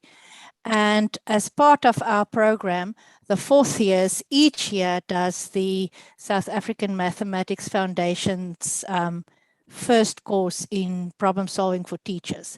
So it's a course that we do in the last term when the students return from their practical teaching, and the curriculum is basically completed, and they write the test and they get their 10 points, professional development points, and the feedback of that is fantastic. So our next step is to follow up and support them to start problem solving clubs at their schools. But that course of SUMF is available, and I would love other universities to do that. We do that course online now. We've done an iteration last year over Teams. Sure. Thank you for that. That's very informative as well. So others can also learn how we can actually change mode. Natasha, I noticed your hand is up. Do you have another question, or is it the older hand?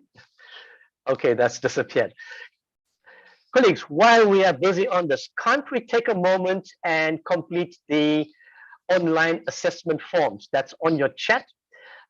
If you cannot get to do it now, please save the link. We really need your feedback. We want to make sure that this conference is even better the next time we all convene in 2 years' time. Right. I don't see any further comments. Anything in the chat? These are, well, that's good sharing. And even on Q&A, I don't see any further comments, which is great, because that means that the presenters have done a very good job in giving the feedback and probably answered some of the questions that we probably had in mind. So the program from now is, this is the end of this session. You have 5 minutes extra to get out. Normally we'd say, don't go away, we'll be right back. But this time, yes, you can go away for a bit. You probably want to duck into the kitchen and get yourself something for the break. Right, what's going to happen is at 1 o'clock, we're going to reconvene. And then we have some really exciting stuff ahead for you to close up the afternoon. We have an awesome speaker that will be talking to us on specifically some of the IT fields of study and what's been achieved. So let's look forward to that.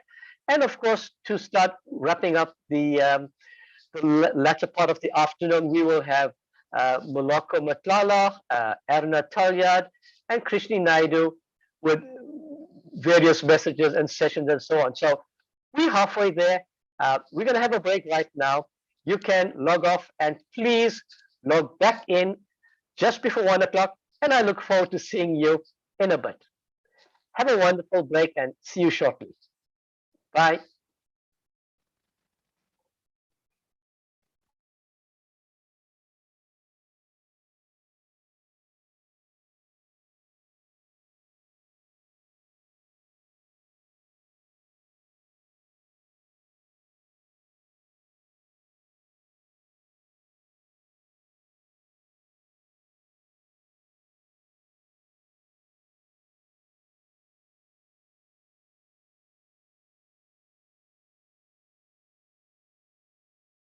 Education very seriously, and in this case, take mathematics very seriously.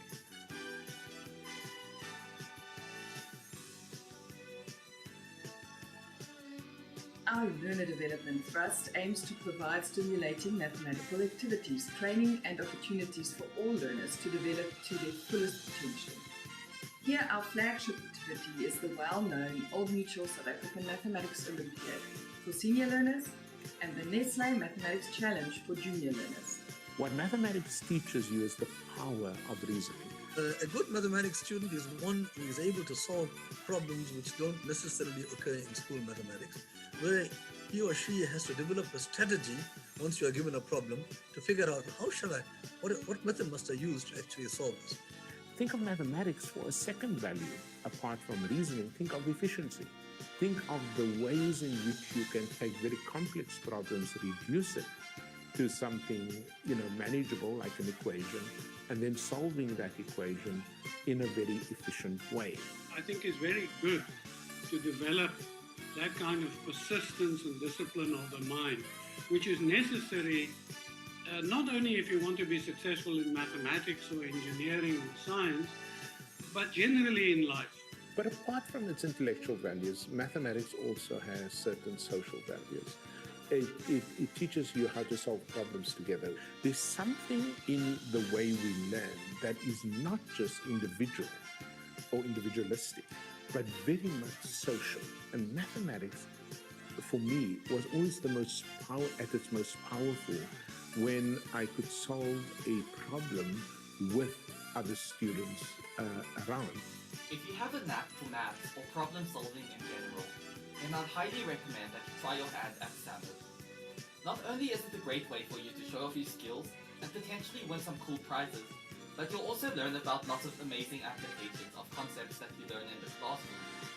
For example, I always used to think that geometry was useless until I discovered that you can make any origami design by simply drawing a bunch of circles on a piece of paper. Doing well in the summer will open up dozens of doors for you in your future, so I urge you to participate while you still can. And then, of course, there is a third value apart from the intellectual and the social, and that is the career value, the occupational benefits of mathematics. It is the gateway. They call it a gateway subject for a reason. It is a gateway to opportunities. It is a gateway to learning. I believe the best way of preparing for this is to go over the past papers to the academics website. This tells me what level I'm at, and when I get something wrong, I could search for the student version, and there you go. I've learned a new thing that I could use in the future. I believe that people who are either good at math or good at problem solving and want a challenge beyond just normal school math should enter STEMI. Who knows, you could be more talented than you thought.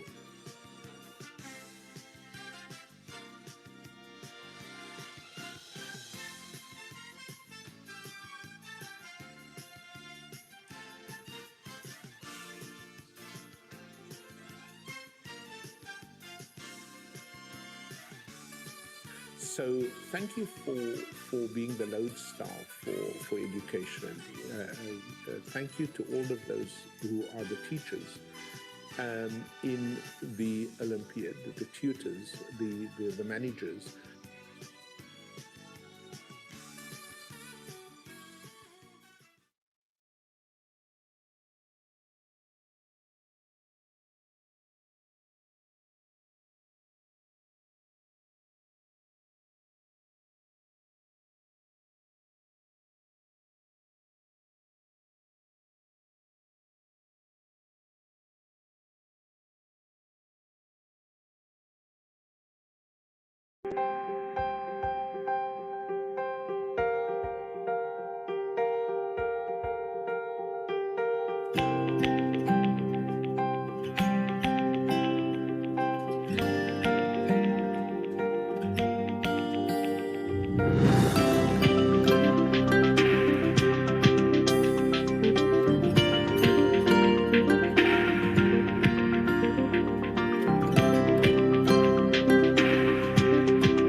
We have a tendency not to play the role of science, but we want to play in the realm of politics. And that is why STEMI is very important.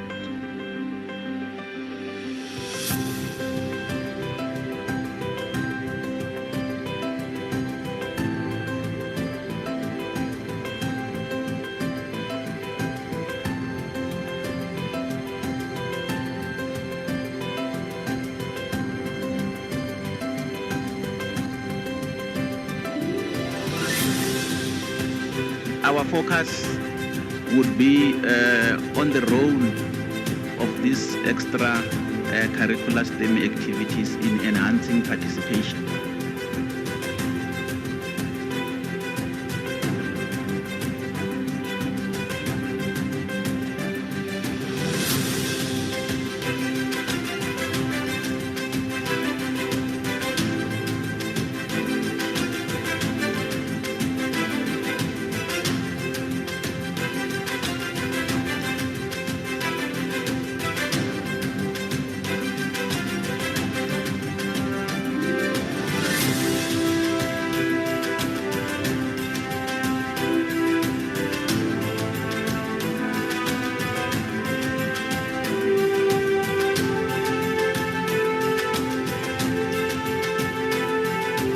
It's about evolving from the me generation to the us generation.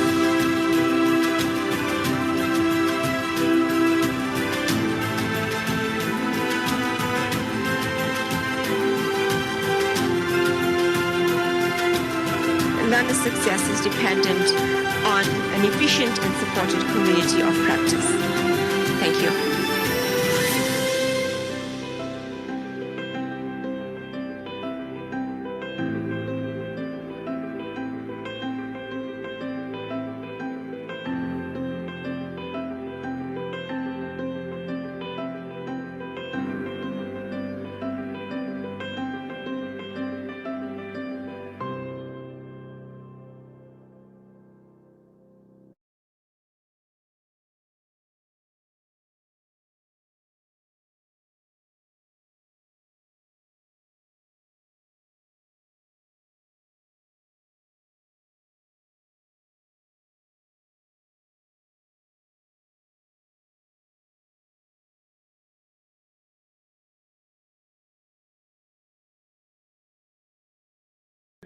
We've been organizing Natural Life Physical Science Olympians since 1997. You can see some of our awards, these, and our team members. We have Mr. AJ Besesa and Madeline Woodley who assist me. We have many examiners, administrators. We also work with teachers, principals, lecturers, MST coordinators, and subject advisors. Our contact details. My name is Robin Naidu. I also have a physics mentor, Mr. Dr. Woodley, and chemistry mentor, Mr. AJ Besesa. And we have many other.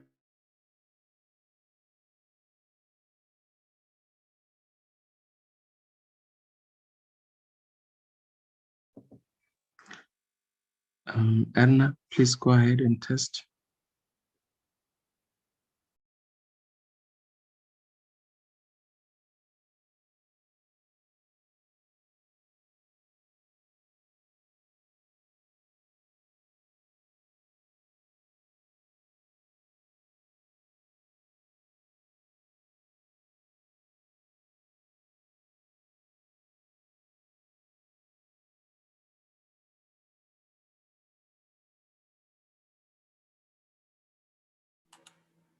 Kenneth, can you see my screen? Yes, we can. Okay, perfect. I'm going to stop sharing now. Mrs. Naidu, can we also get you, please?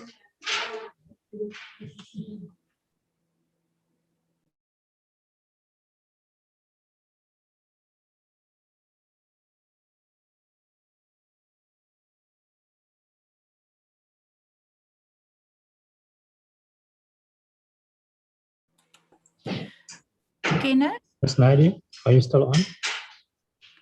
Sorry, is that me? Yeah, we Yes, just I want wanted to test your screen share, please. Okay. Yeah. Kenneth, while she's doing that, I'm going to email you the final presentation of our guest speaker. Only slide 1 and the last slide has been adjusted. There you go, Chrisney, we can see you. Thank you. It'll be in slide presentation mode. I just need to make some adjustments. Okay.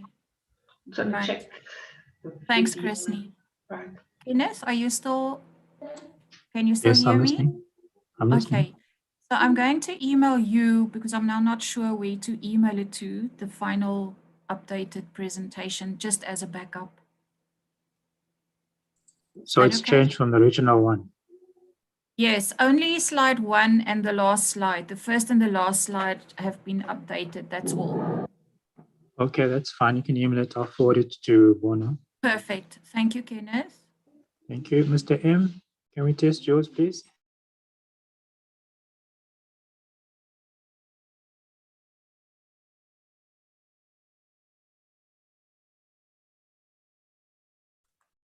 Mr. M, are you there?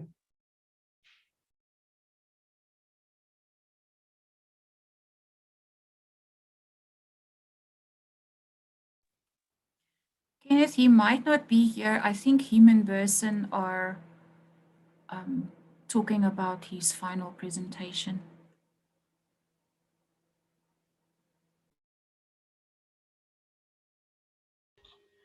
Did we check Pathies? That there's no echo.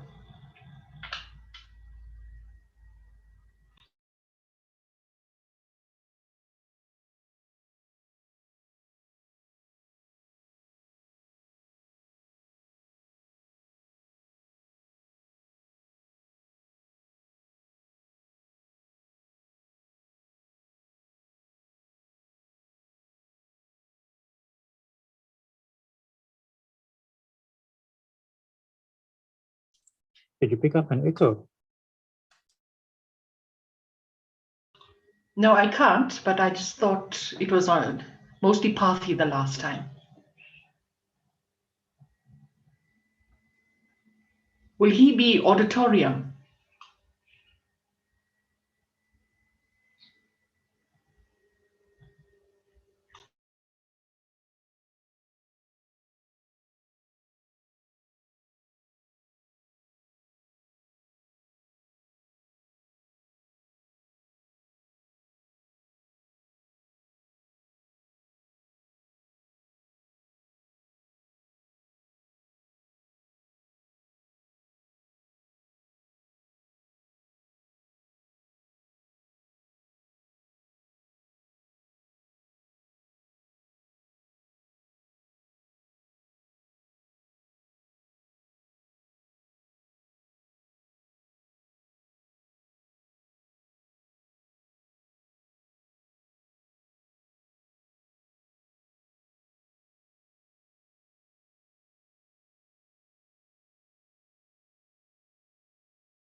Hello everyone, my name is Robin Naidu, organizer of the South African Science Olympiad. We've been organizing Natural Life Physical Science Olympiad since 1997. You can see some of our awards, these, and our team members. We have Mr. AJ Busesa and Mervyn Woodley who assist me. We have many examiners, administrators. We also work with teachers, principals, lecturers, MST coordinators, and subject advisors. Our contact details. My name is Robin Naidu. I also have a physics mentor, Mr. Dr. Woodley, and chemistry mentor, Mr. AJ Busesa. And we have many other people who work with us. Participation in international Olympiads. We participate in biology, chemistry, physics, junior science.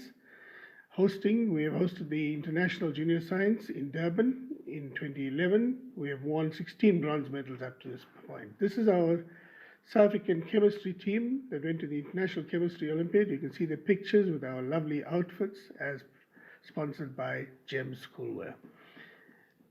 This is our Team South Africa who went to the International Physics Olympiad, July 2019, to Israel. Again, you can see that the children, quite a diverse group. Our International Biology Olympiad group that went to Hungary in 2019. And as again, you can see I am with the team because I travel with the biology team also.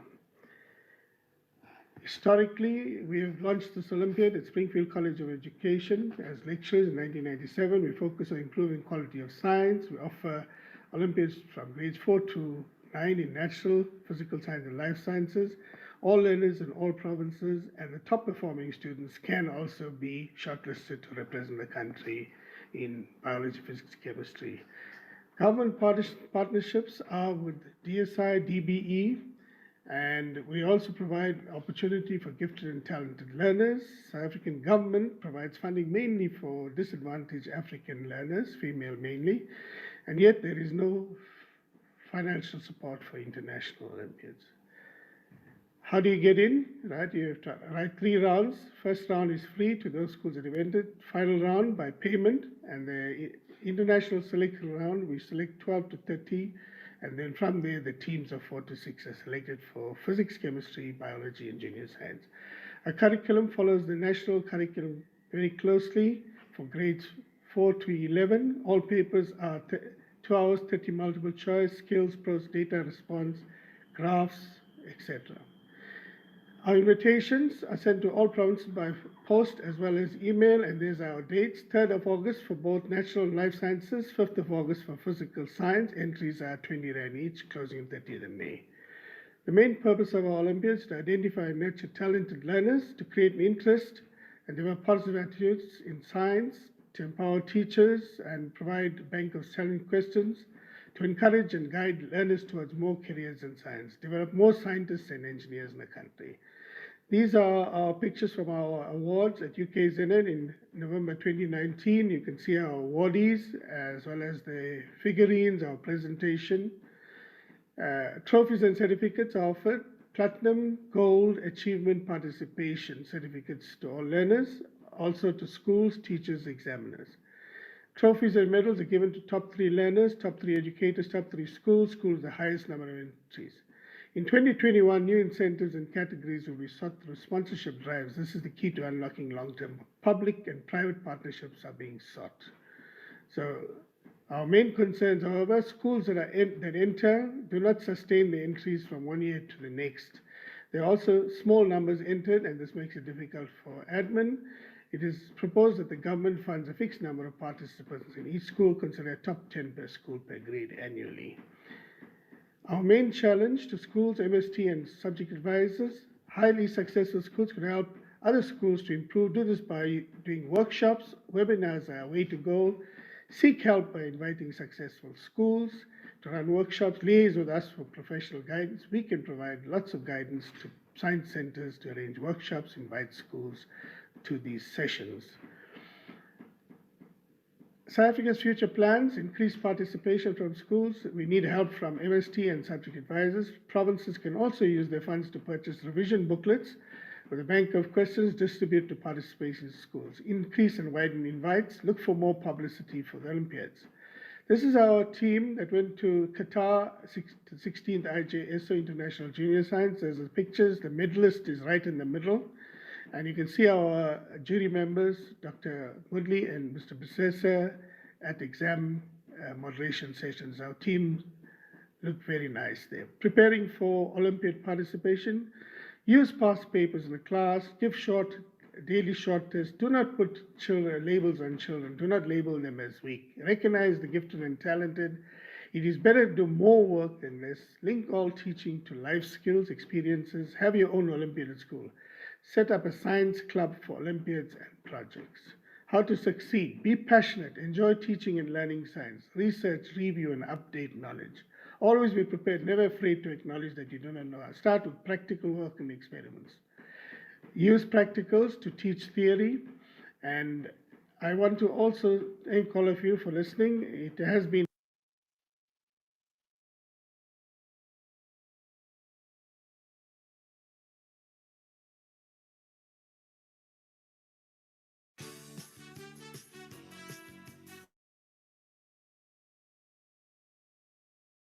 Good day, my name is Clinton van der Merwe from the University of Pretoria. Welcome to the South African National Geography Olympiad, SANGO.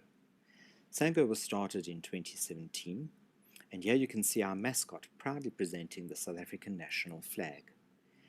SANGO was begun by the Southern African Geography Teachers Association, or SACTA, in partnership with the Society of South African Geographers. We are very proud that the Royal Geographical Society has begun endorsing us from 2020. Esri South Africa is our platinum prize giving and sponsor. The aims of SANGO are threefold. Firstly, we want to foster a love of geography in South Africa in the high and primary school arenas, support the South African Geography Curriculum, that is CAPS, and thirdly, to build capacity to send a South African team to the International Geography Olympiad, or the IGO, in the future. IGO is part of the International Geographical Union and is the International Geography Olympiad for the world. Our target participants are basically grade 10, 11 and 12 students at any high school in South Africa. They will participate online by having adequate internet facilities that the school or center needs to provide for them on the day of the Olympiad, and they can do the SANGO either on their cell phone, tablets, laptops or PCs. All learners have to have their own individual email addresses to be able to participate in this online Olympiad. The date and event of our national yearly event is usually in May. In 2021, it will take place on Tuesday the 18th of May between the hours of 7 a.m. and 5 p.m. in the afternoon. All schools interested in participating in the Olympiad should email or visit our website their expression of interest before the middle of March 2021. Some of our achievements are that we are now in our 5th year of operation, and we have both schools from the Independent Examinations Board as well as the Department of Basic Education participating. This, we think, is the first online competition that has ever taken place in South Africa. Here are our awards and winners for 2020.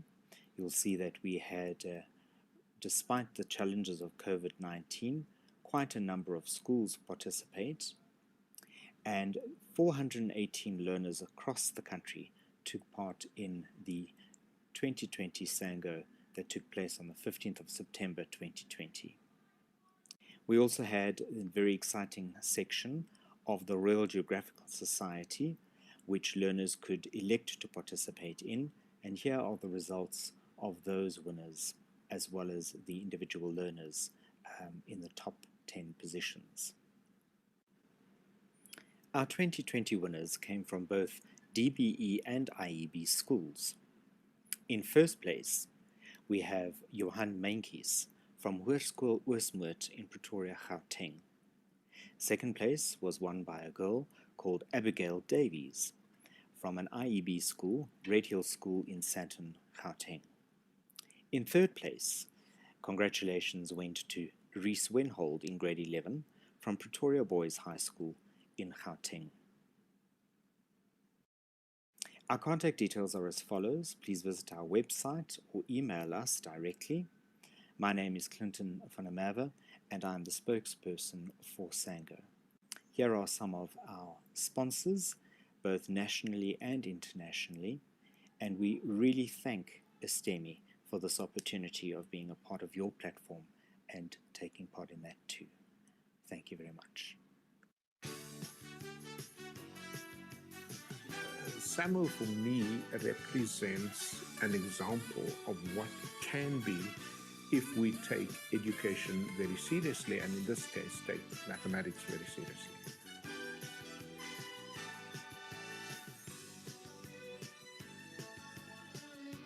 Our Learner Development Thrust aims to provide stimulating mathematical activities, training and opportunities for all learners to develop to their fullest potential.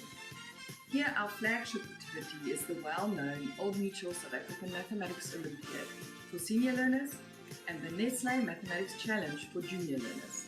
What mathematics teaches you is the power of reasoning. A good mathematics student is one who is able to solve problems which don't necessarily occur in school mathematics, where he or she has to develop a strategy once you are given a problem to figure out what method must I use to actually solve this. Think of mathematics for a second value. Apart from reasoning, think of efficiency. Think of the ways in which you can take very complex problems, reduce it to something manageable like an equation, and then solving that equation in a very efficient way. I think it's very good to develop that kind of persistence and discipline of the mind, which is necessary not only if you want to be successful in mathematics or engineering or science, but generally in life. But apart from its intellectual values, mathematics also has certain social values. It teaches you how to solve problems together. There's something in the way we learn that is not just individual or individualistic, but very much social. And mathematics, for me, was always at its most powerful when I could solve a problem with other students around. If you have a knack for maths or problem solving in general, then I'd highly recommend that you try your hand at SAMO. Not only is it a great way for you to show off your skills and potentially win some cool prizes, but you'll also learn about lots of amazing applications of concepts that you learn in the classroom.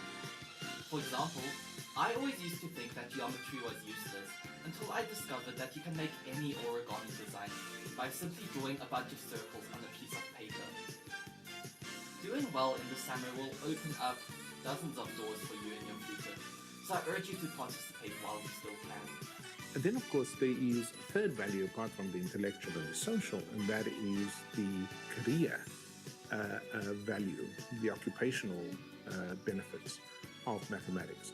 It is the gateway. They call it a gateway subject for a reason. It is a gateway to opportunities. It is a gateway to learning. I believe the best way of preparing for this is to go over the past papers to the academics website. This tells me what level I'm at, and when I get something wrong, I could search for the due questions, and there you go. I've learned a new thing that I could use in the future. I believe that people who are either good at maths or good at problem solving and want a challenge beyond just normal school maths should enter SAMO. Who knows, you could be more talented than you thought.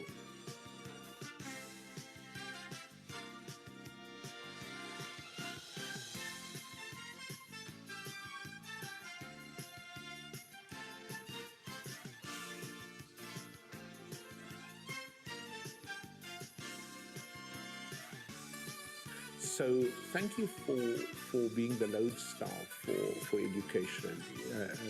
Thank you to all of those who are the teachers in the Olympiad, the tutors, the managers.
We have a tendency not to play the role of science, but we want to play in the realm of politics. And that is why STEMI is very important.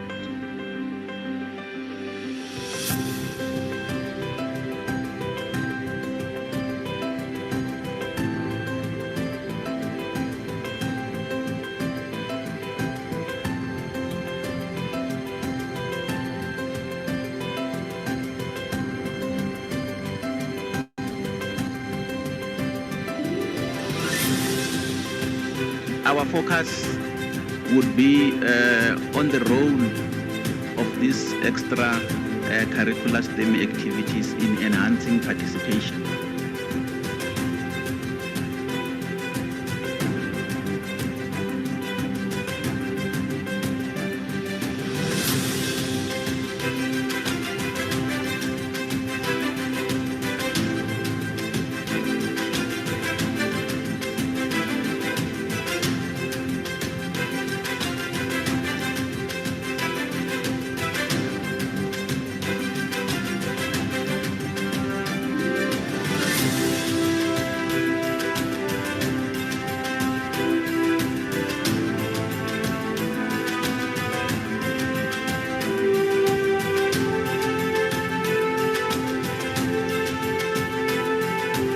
It's about evolving from the me generation to the us generation.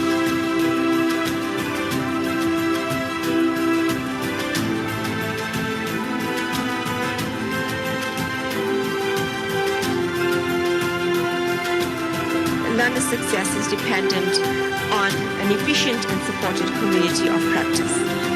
Thank you.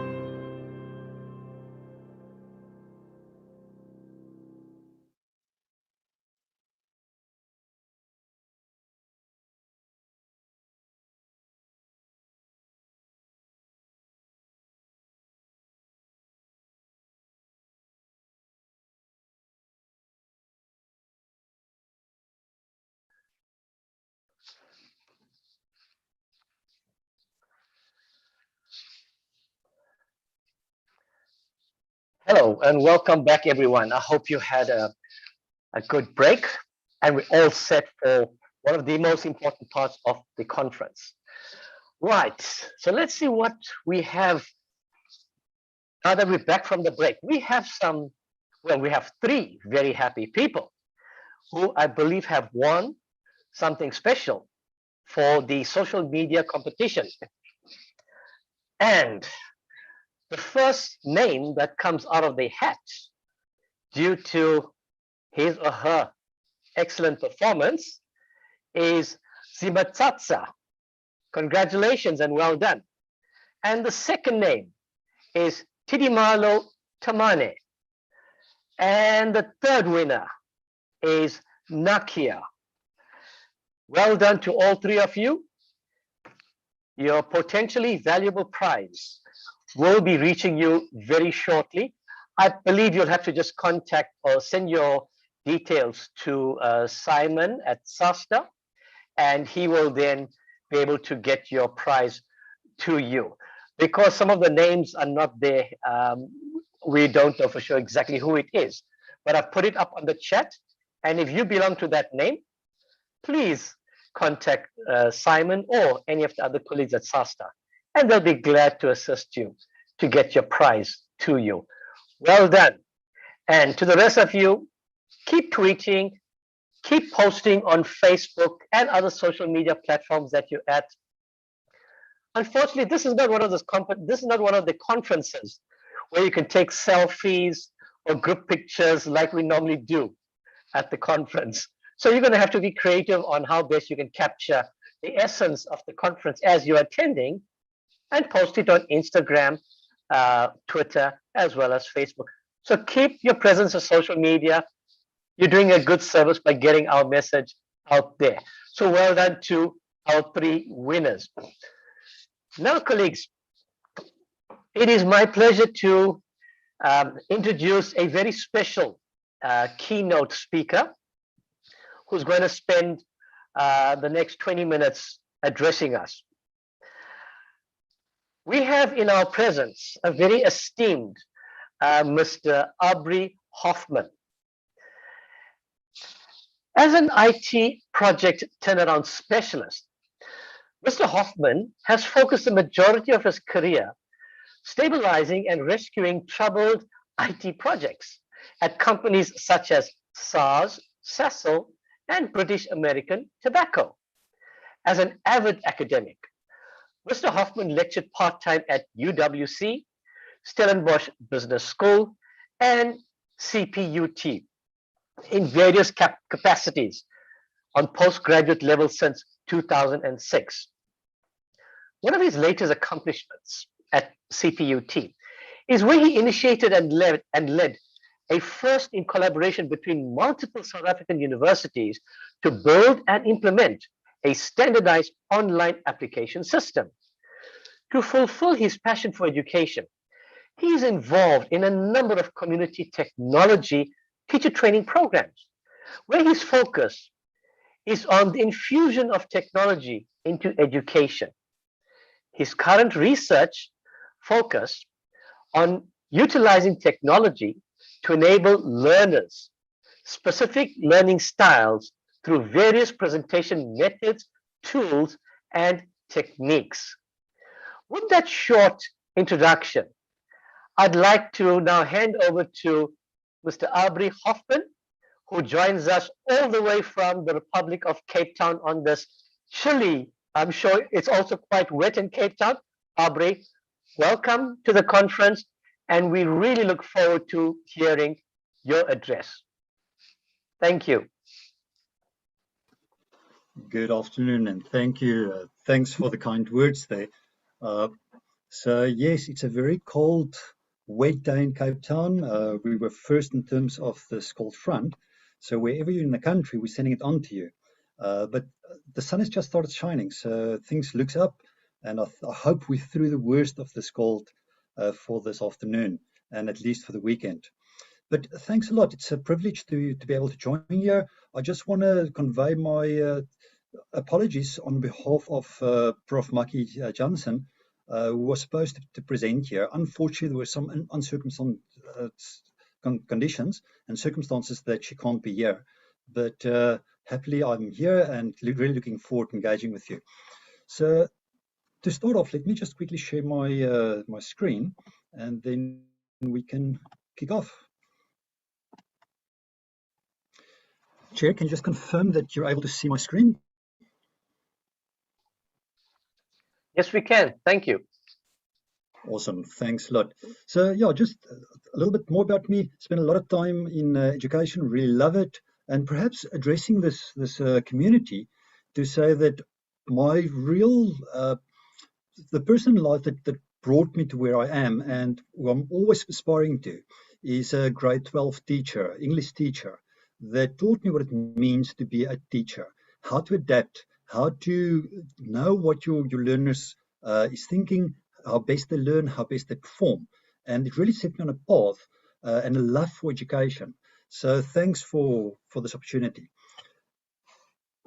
So if we just go into it and just start thinking for a moment, we are in a very difficult, a very special time where the pandemic has forced us into a way where we have to think differently.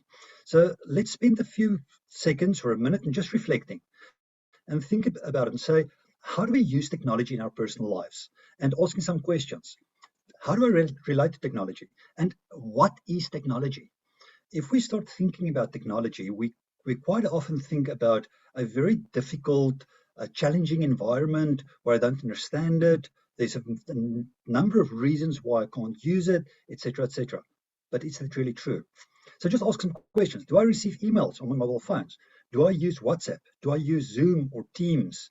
And if I do it in my personal life, can I do it with my learners? Can I do it with my students? And if the answer is no, I really want to challenge you and say, why not? What is different from chatting to a friend than chatting to a learner or a student?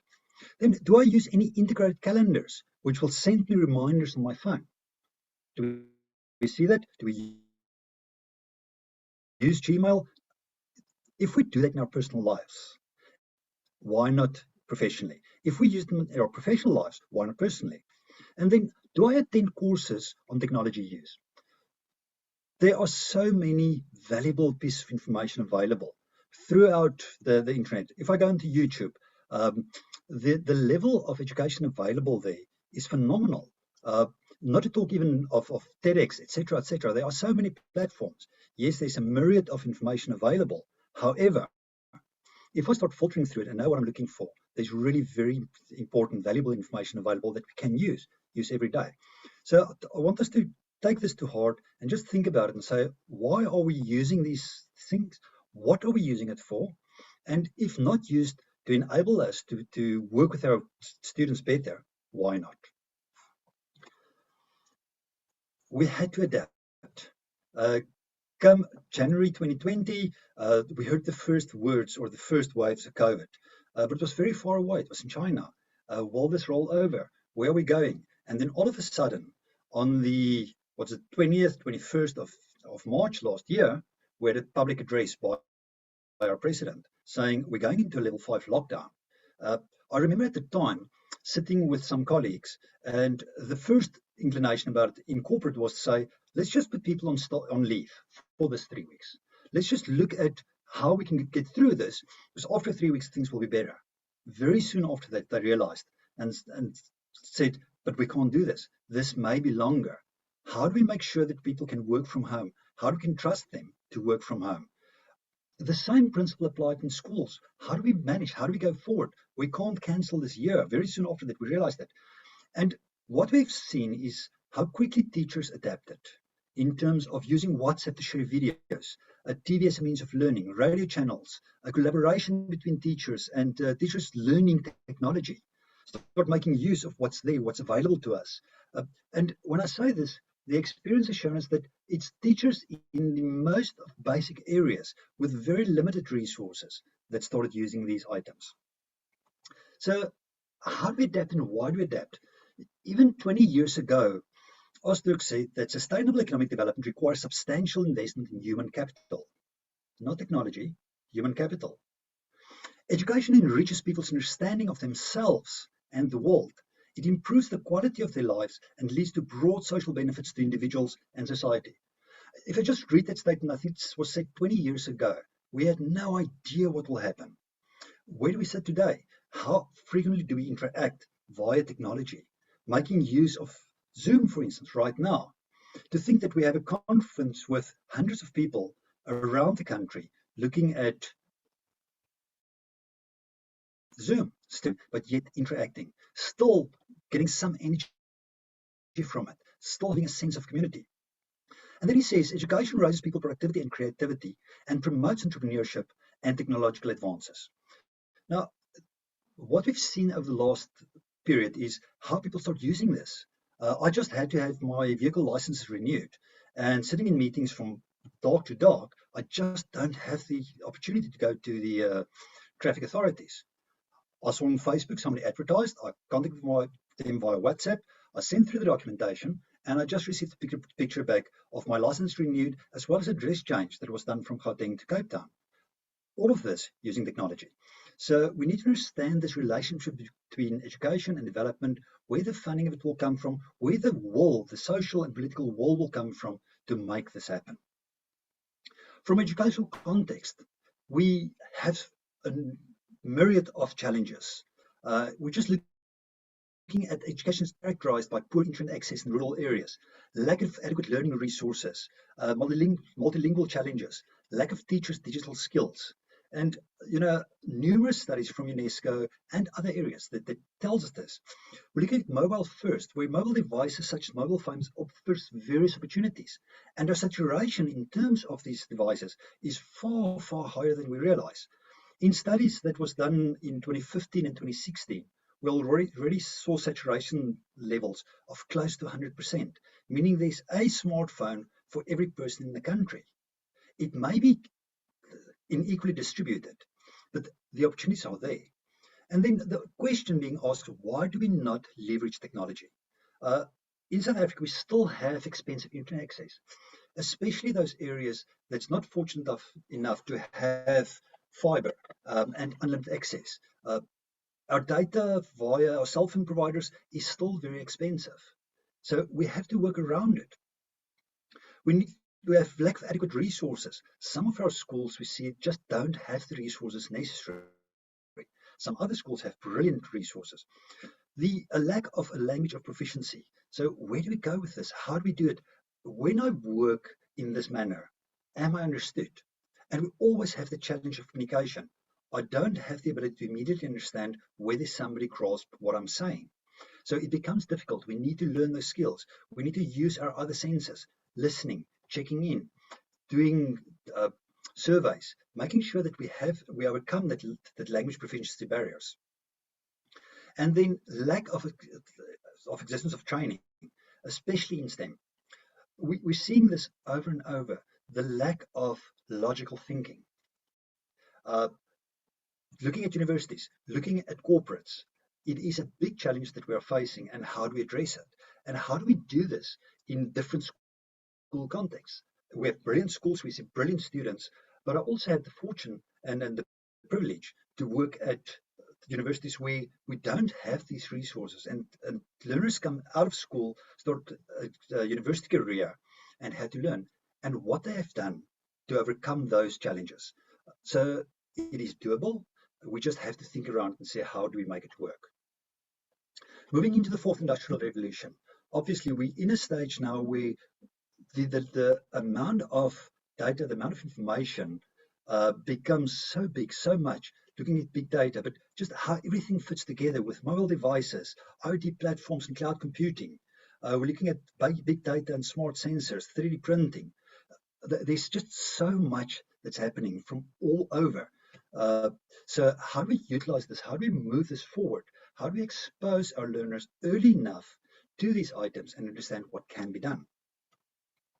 So why do we need technology in education? Well, first off, we see that we've got, and we know that we've got a very high unemployment rate, 35% in 2020, out of work and out of school at 20% in 2018.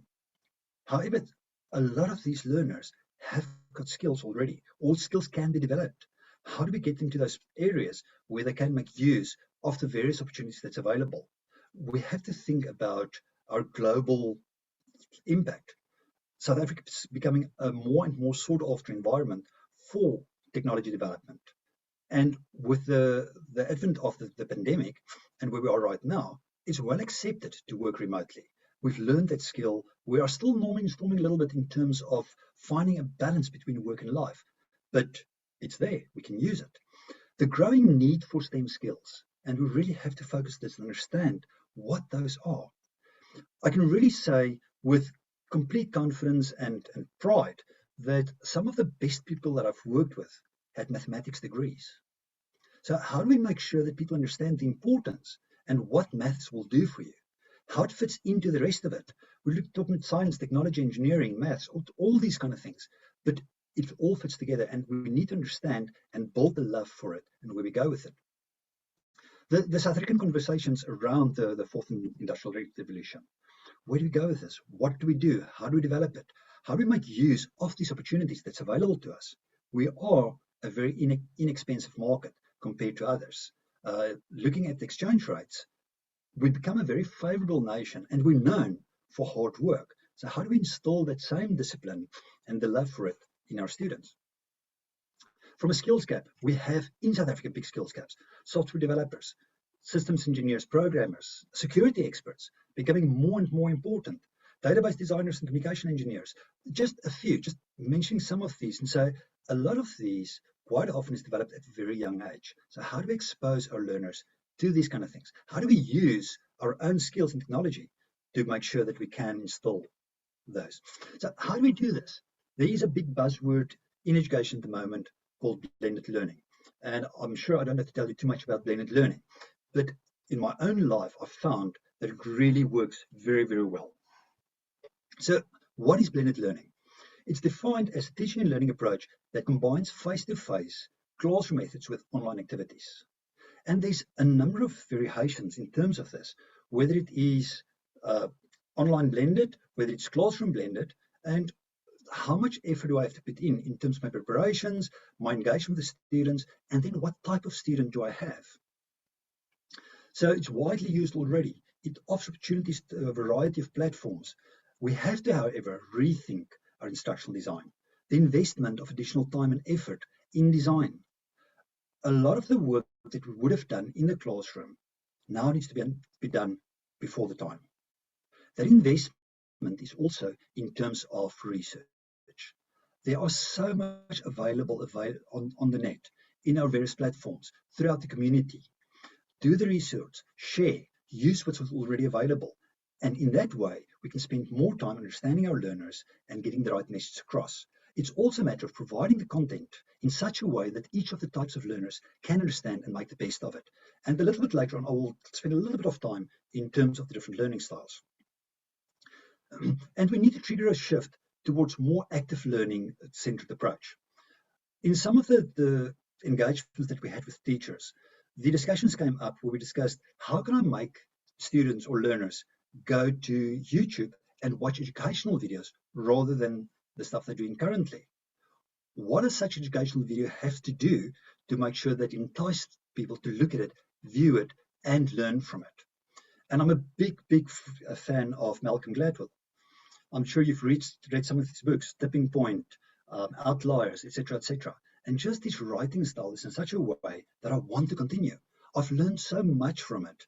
However, it's an entertaining read, and we need to keep those in mind when we go into blended learning, because we have to entice our learners to go there.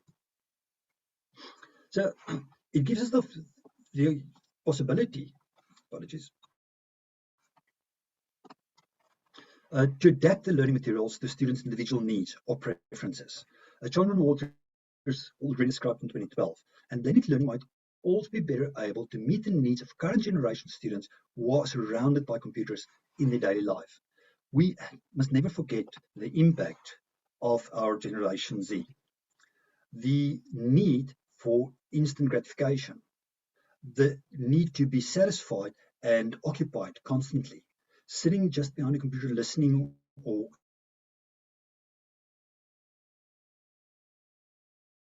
to be there, to be present. So blended learning's approach have got a couple of things that we really have to focus on. First, understand yourself. Secondly, understand your context. Then we really have to understand your students, and then understand the learning objectives. So allow me to go quickly through those. Understanding myself as a teacher, there's a number of items that I have to focus on. Firstly, there's the fear of the unknown. And in our engagement with teachers, we spend quite a bit of time on this. So when I talk about technology, where did technology start? When I look at educational technology, where did that start? Have you ever thought that a cave drawing was educational technology at its time? It was the first way in which we recorded what has happened, how it's happened. And as we progress and we look at the printing press, as we look at the clay slates and blackboards, overhead projectors, all of these at its time was technology that was and fearful. We have a lot more now, but if you understand that, we realize that it's not that fearful, that it's not that difficult to use. We already use technology in our private lives. How does it spill into work? As I said, WhatsApp, Zoom, YouTube, etc., etc. We can go through this a myriad of opportunities. However, we need dedicated time to really redefine how we conduct our lectures. I have to think differently. I don't have the opportunities to gauge and assess through visual means whether my learners understand. Are they on track? Are they concentrating on what I'm doing? We need to find different ways. We need to acknowledge the need for training in ourselves.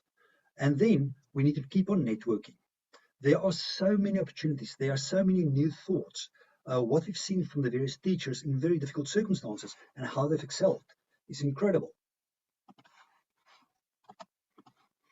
So your own context, as I mentioned, are we using a learning management system at school or not? What skills and interests do you have which you can use in blended learning environment? So for instance, do you like blogging, listening to podcasts, writing, etc., etc.? How do I bring that in? A very important question, does your institution have Wi-Fi? It is a challenge that we're facing, and there are opportunities to resolve that. Vodacom, for instance, has got some great products that's available to learners. It needs to be administered by the school, but reach out. There's great opportunities. And then will that context enable you to create a blended learning environment? I need to understand the context. I need to understand my context, my student's context. To understand my student, do your students have mobile phones, laptops, or tablets? If not, is there a way in which we can reach out? Do the parents have access to those technology? Are there dedicated times in the evening or in the afternoon where they can use it and how they can use it? Are they able to access Wi-Fi on their devices? Wi-Fi is a broad term. Let's include our data, 4G, we're going to 5G, all these kind of things. Is it available in the environments they are?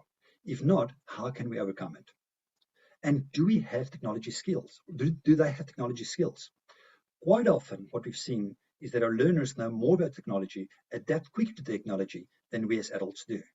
So the fear of them not being able to understand it is quite often unfounded.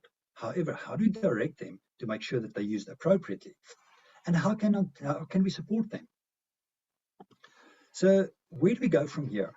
We really need to look at technology in schools. It is critically important to have it. How do we get there? All those kind of things. In order to get there, we first have to get our teachers to understand what it means and how to utilize it. We need community support, community in the form of our parents, of our management boards, the businesses around us, corporates. We need to look at computer labs for teachers' digital skills. How do we get those labs? Does the school have labs? Is it safe for them to use it? And then very importantly, in terms of those labs, is this a little white palace that or a select few teachers have access to? Or do we make it open or make it available to all the teachers and learners in terms of it? What mobile schools do we have? And then obviously school leadership. Incredibly important. As we go through this, all experience with the clubs that we've done, outreach to schools, the teachers learning was that if there is proper leadership from school and buy-in from the leadership of school, it flourishes. Where the leadership's not there, it really struggles. So we need that leadership from the management board, from the headmaster, from the heads of departments, to make sure that we are able to go there. Some of the lessons that we've learned, really learner support. How do we make sure that learners have got access, they can read it, they're notified, that they have dedicated time and space to do this? Our community support and coordination.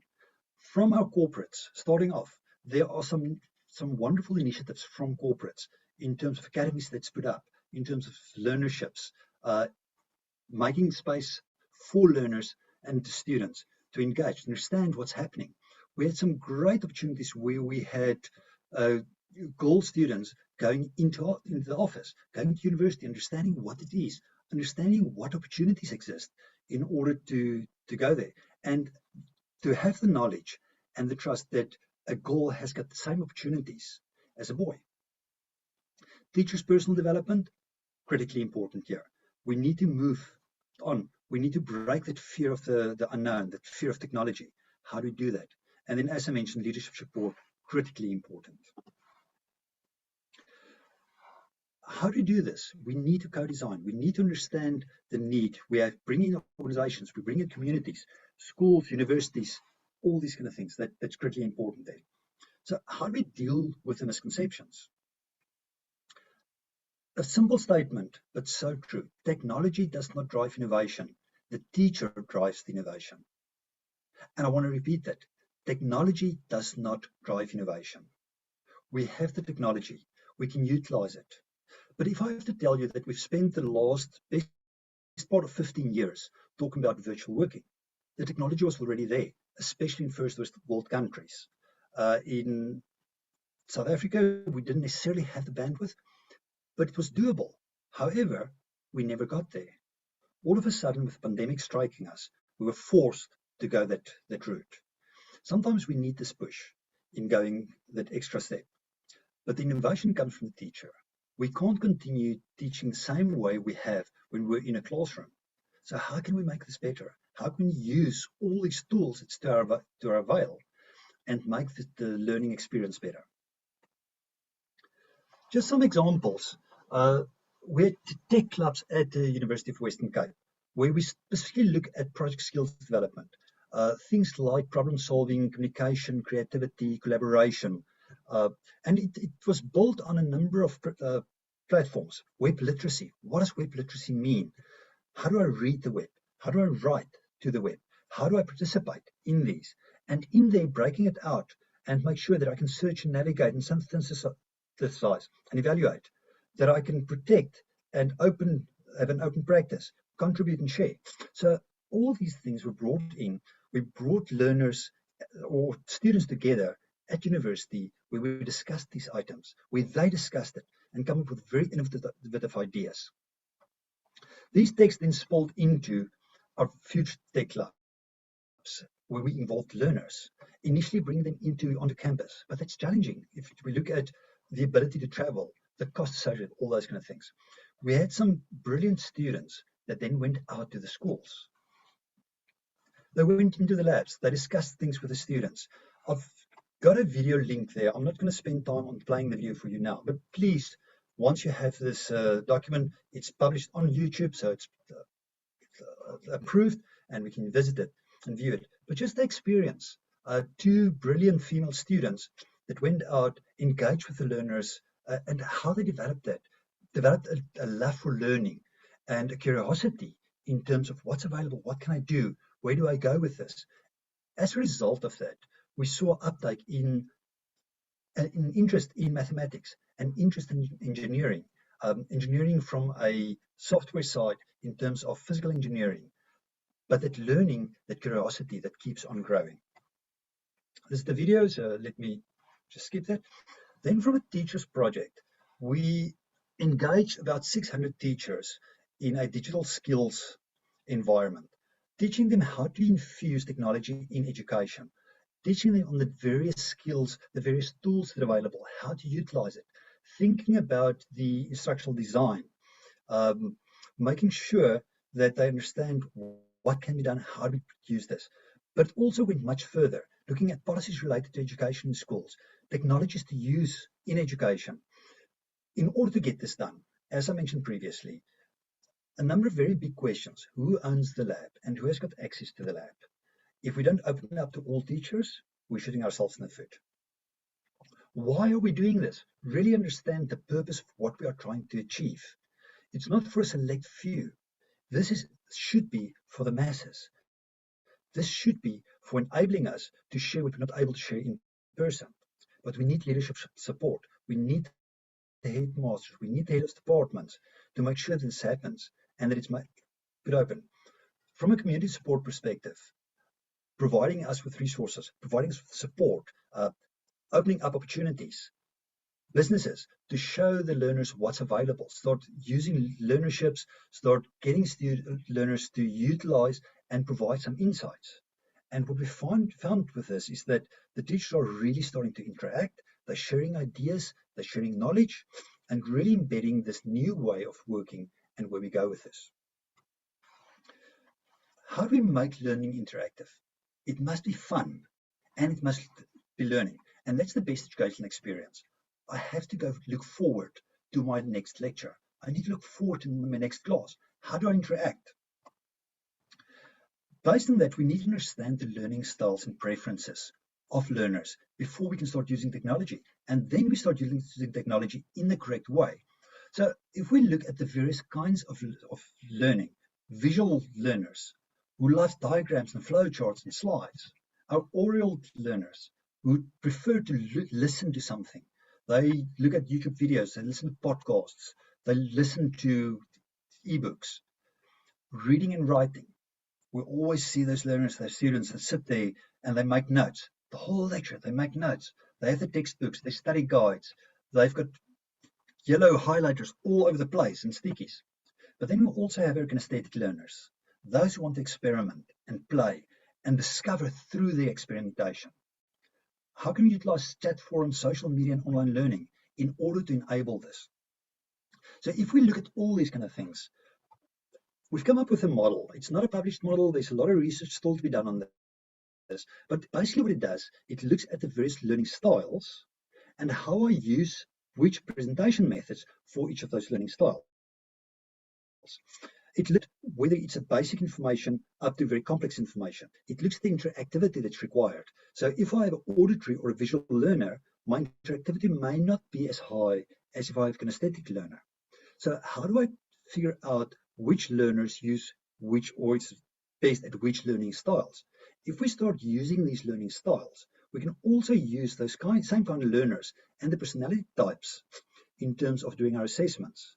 And then just the presentation methods. If you look through it, certain learners works better in a classroom environment. Certain works very well in an online environment. So how do we have this overall mixed environment where we cater for all our learners?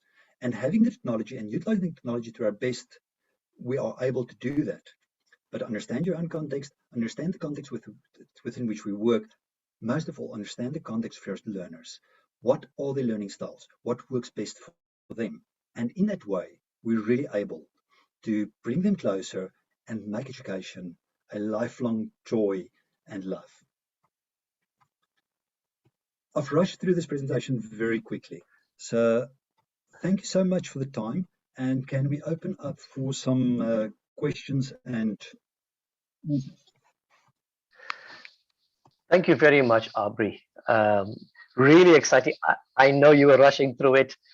You tried to get through tonight, but a lot of important points highlighted along the way. And I'm sure these can be unpacked in a lot more detail that you would have loved to have. We had more time, maybe at another platform. But if this can be shared, some of the comments are coming through that they would love a copy of your presentation, or if you go through it in a lot more detail in their own time. Yes, we do have about 10 minutes for some comments, questions. Colleagues, the floor is open. If you have any questions, comments that you'd like to pick Aubrey's brain on, challenge him. He loves that kind of environment, and this is an ideal platform. So please feel free to just put up your hand, and we can then give you an opportunity. Yes, we do have one already. Let me see. Xavier, why am I not surprised that you are number one? Please go ahead.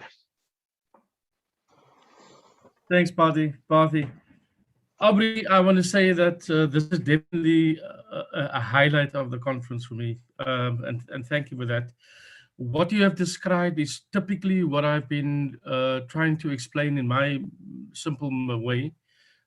Typically a strategy that every single educator or manager or principal should actually use to develop a strategy for STEM. You specifying in terms of technology, but what you've explained and what you've expanded upon is a generic elements of a strategy to make STEMI meaningful and to make it more effective in the community. Now, from my perspective, I think that's a wonderful example of where we need to start from. Thanks for that. Awesome. Thanks, Xavier. Really appreciate it. And I just saw a comment here on the chat to share my contact details. Most welcome, Chair. I'd love to hear from the colleagues around the table, and I would love to get some insights in terms of where we're going with this. So it's just a start on this road. If we work together on this, we can really come up with wonderful and brilliant solution. So thanks for that, Zaka. Thank you for those comments, Xavier, and the response, Aubrey. Yeah, if you have your contact details over to somebody at SASTA that's coordinating these things, it will be made available to all of us together with the conference pack. So thank you very much for that. Are there any other comments for Aubrey? We do have about 5 minutes left within this session, so feel free if you have any comments, questions. Yes, Emma, please go ahead.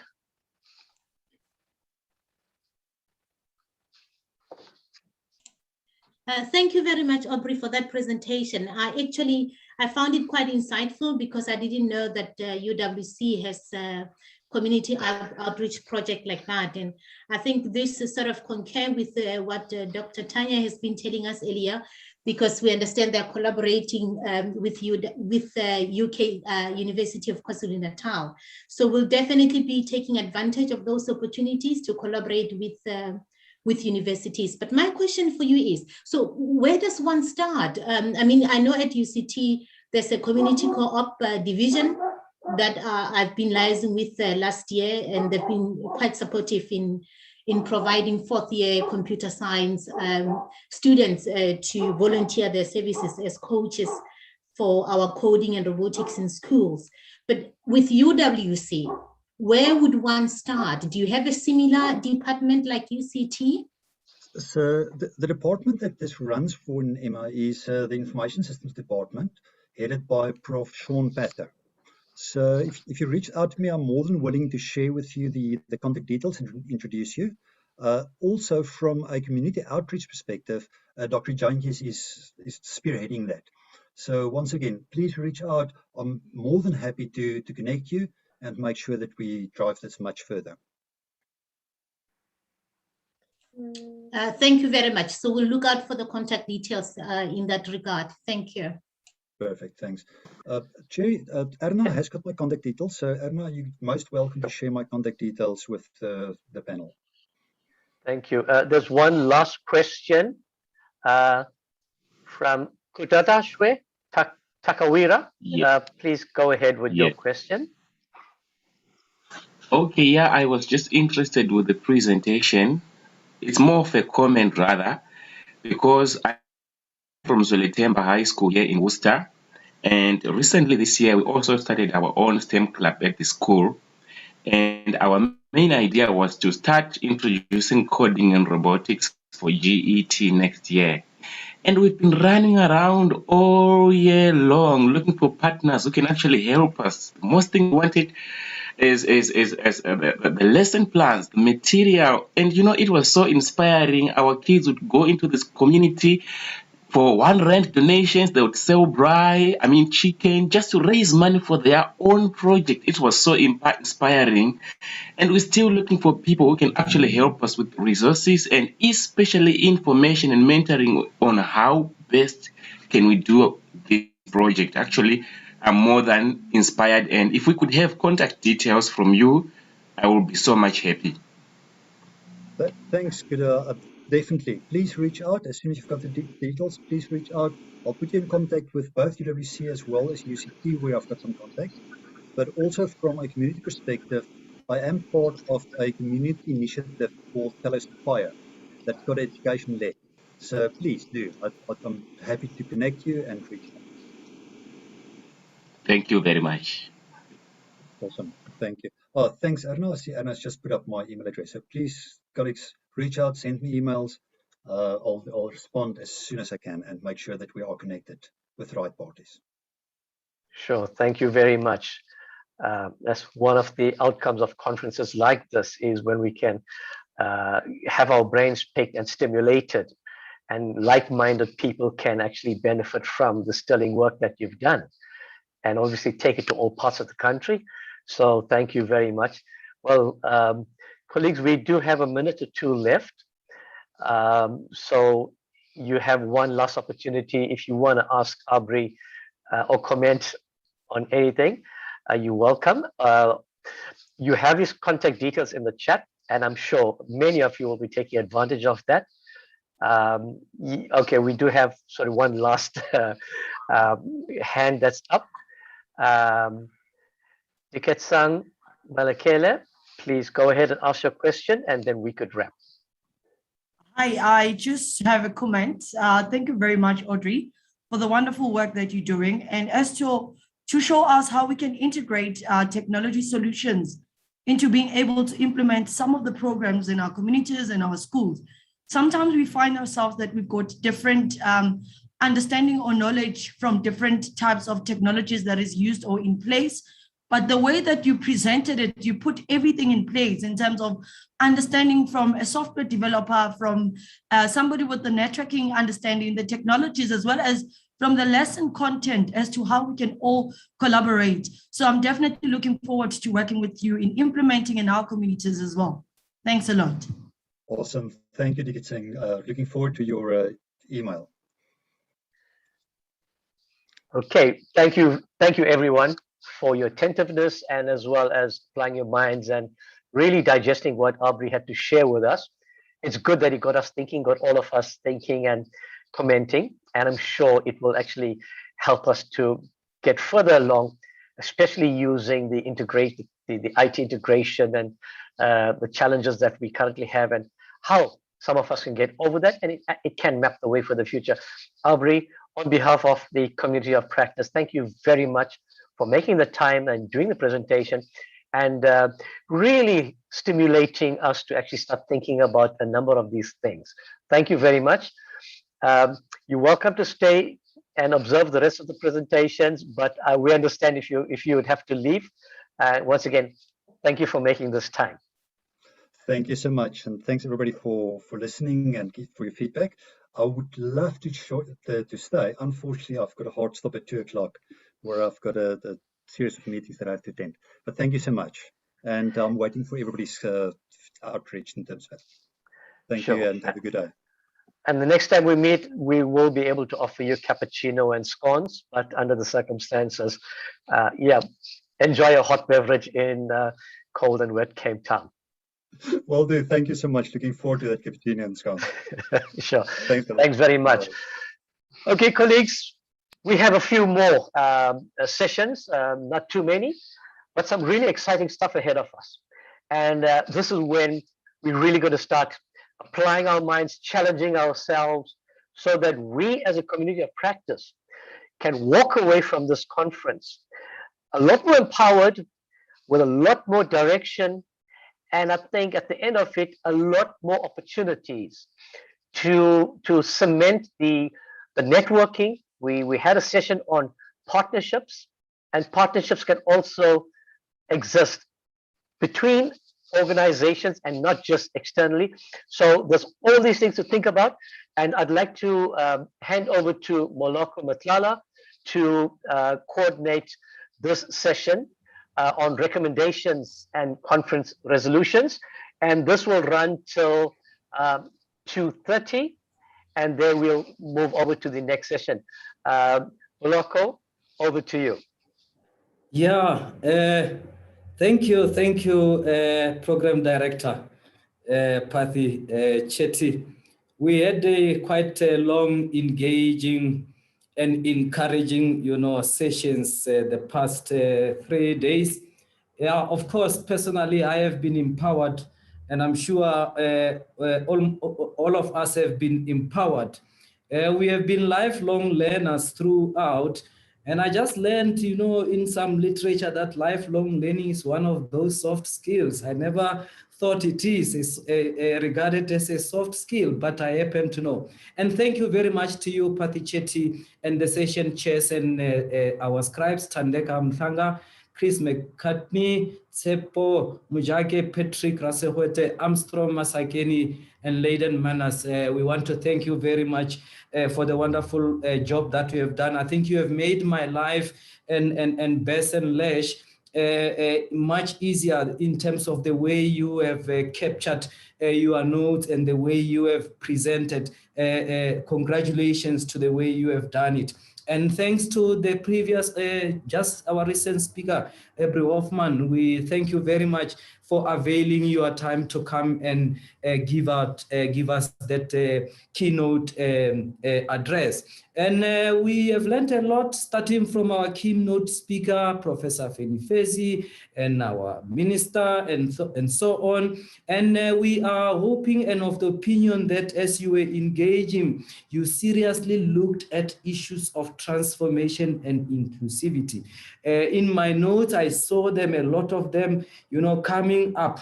And we have listened, and we will continue to listen to you. And now is the time to come up with clear resolutions and recommendations. What I have picked up throughout, it has been partnerships, collaborations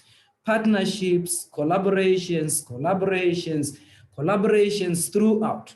If you have listened for the past 3 days in any breakaway and plenary, partnerships, collaborations was never lost. So I hope the technical team will have given me the freedom to be able to share 2 or 3 slides. I'm not gonna take you long, but just to take you through some couple things that I managed to pick up in these discussions. If I could just go back to, I'm sure I am on the wrong, I'm now jumped on the wrong one. Sorry about that. Okay, I just want to put it on a slide. Sorry, something is happening here. Are you able to see my slide? Yes, we can. We can see it. All right. It's quite legible. Okay, I think it's better now. Okay, these are some of the key issues that emerged. Like I said, issues of partnerships across all levels. There was a strong emphasis on the grassroots level partnerships, especially at school level, local and district level. Of course, these partnerships are beyond that. We look at collaborations on NGOs, private industry, DBE, science centers and professional bodies. So it is broad. And there was a strong emphasis on strengthening the collaboration with DBE. And there was also mentioned in 2 of the groups that a proposal which came exactly the same, that we need to have a circular coming out of DBE to provincial education departments so that the activities around Olympiads and competitions can be integrated into the schooling calendar.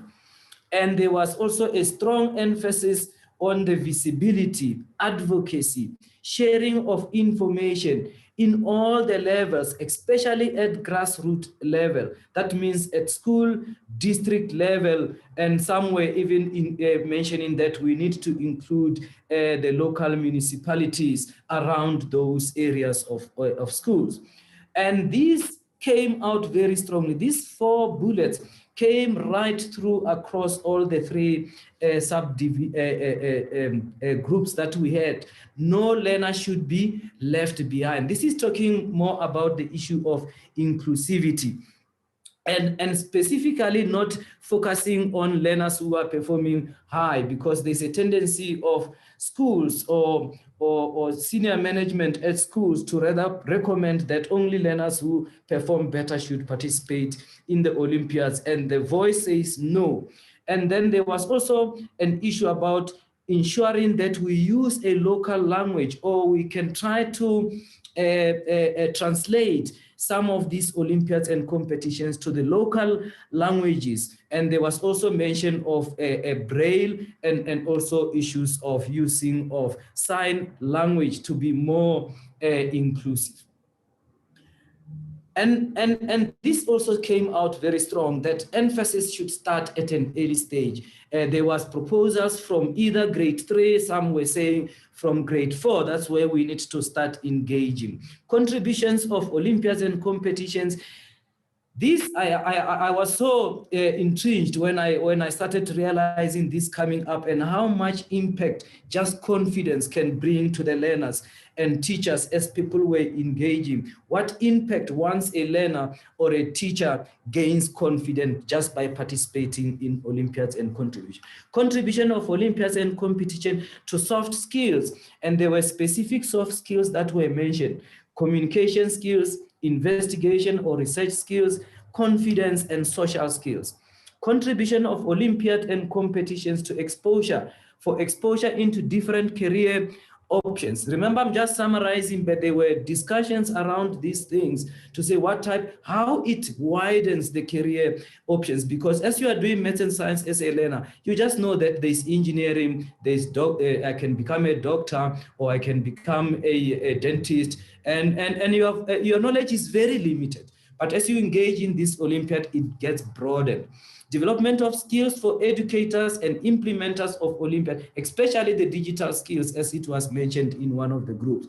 But there was also this element of SACE accreditation, so that teachers can feel proud when they attend these development workshops. Reaching more girl learner and using female in STEM as role models also came up.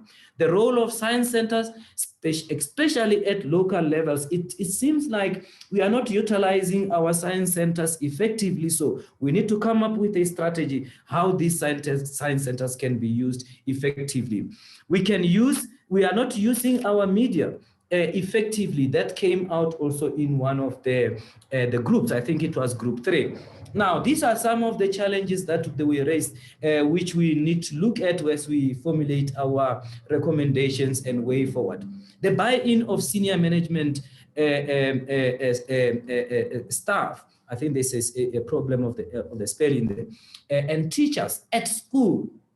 This is a problem because teachers see this as an additional load to them. And even the management of the school might also see it as an additional load. So how do we deal with, how do we motivate that they can see value? The reason why they see it as an additional load is because they don't see value in terms of what they are doing.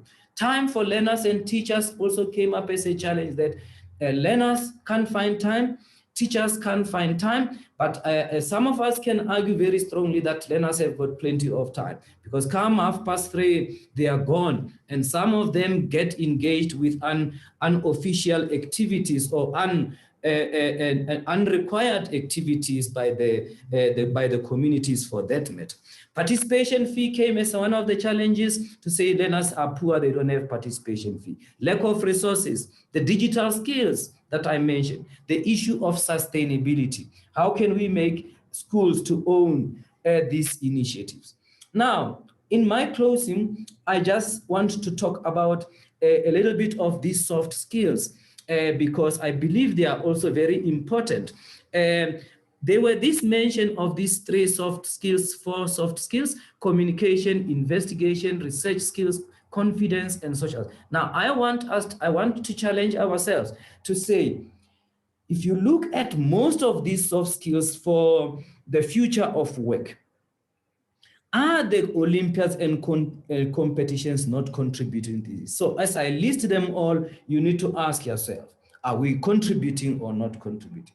Resilience, self-management adaptability, diverse cultural intelligence, emotional intelligence, perseverance, curiosity, responsiveness, negotiation skills, complex problem-solving skills, analytical thinking skills, teamwork.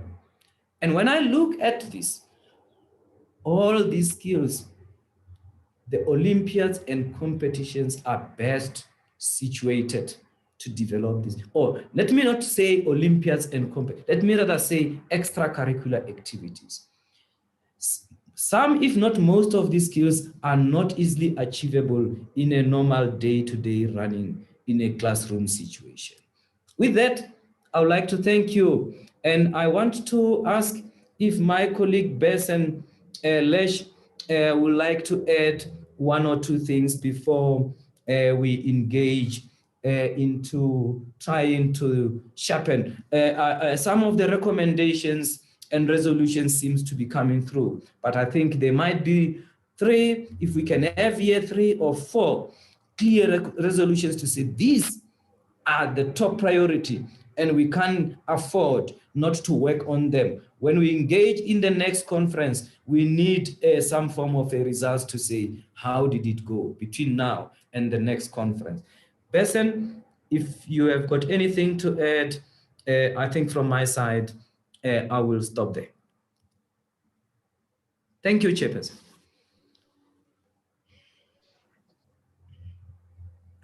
Thank you, Moloko. Bessen, are you available to comment?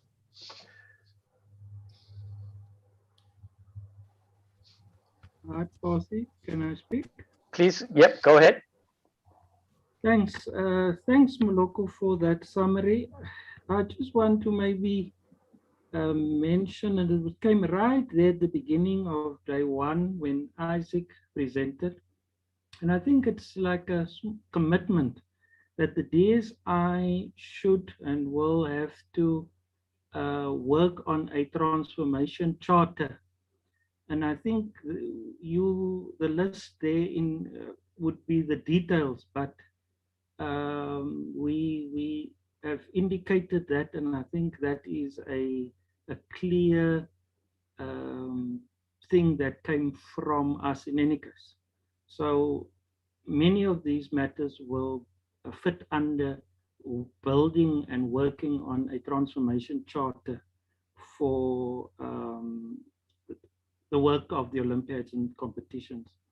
And the other thing, it was mentioned there with partnerships, but I think a very important aspect is we've spoken about it many times in the past, but I think the time has come for us to make it really work now in the next year or 2 till the next conference, and that is getting the database for professionals done, meaning to have a national database of STEM professionals who will have to be engaged and start doing their coaching and mentoring for the Olympiads and competition.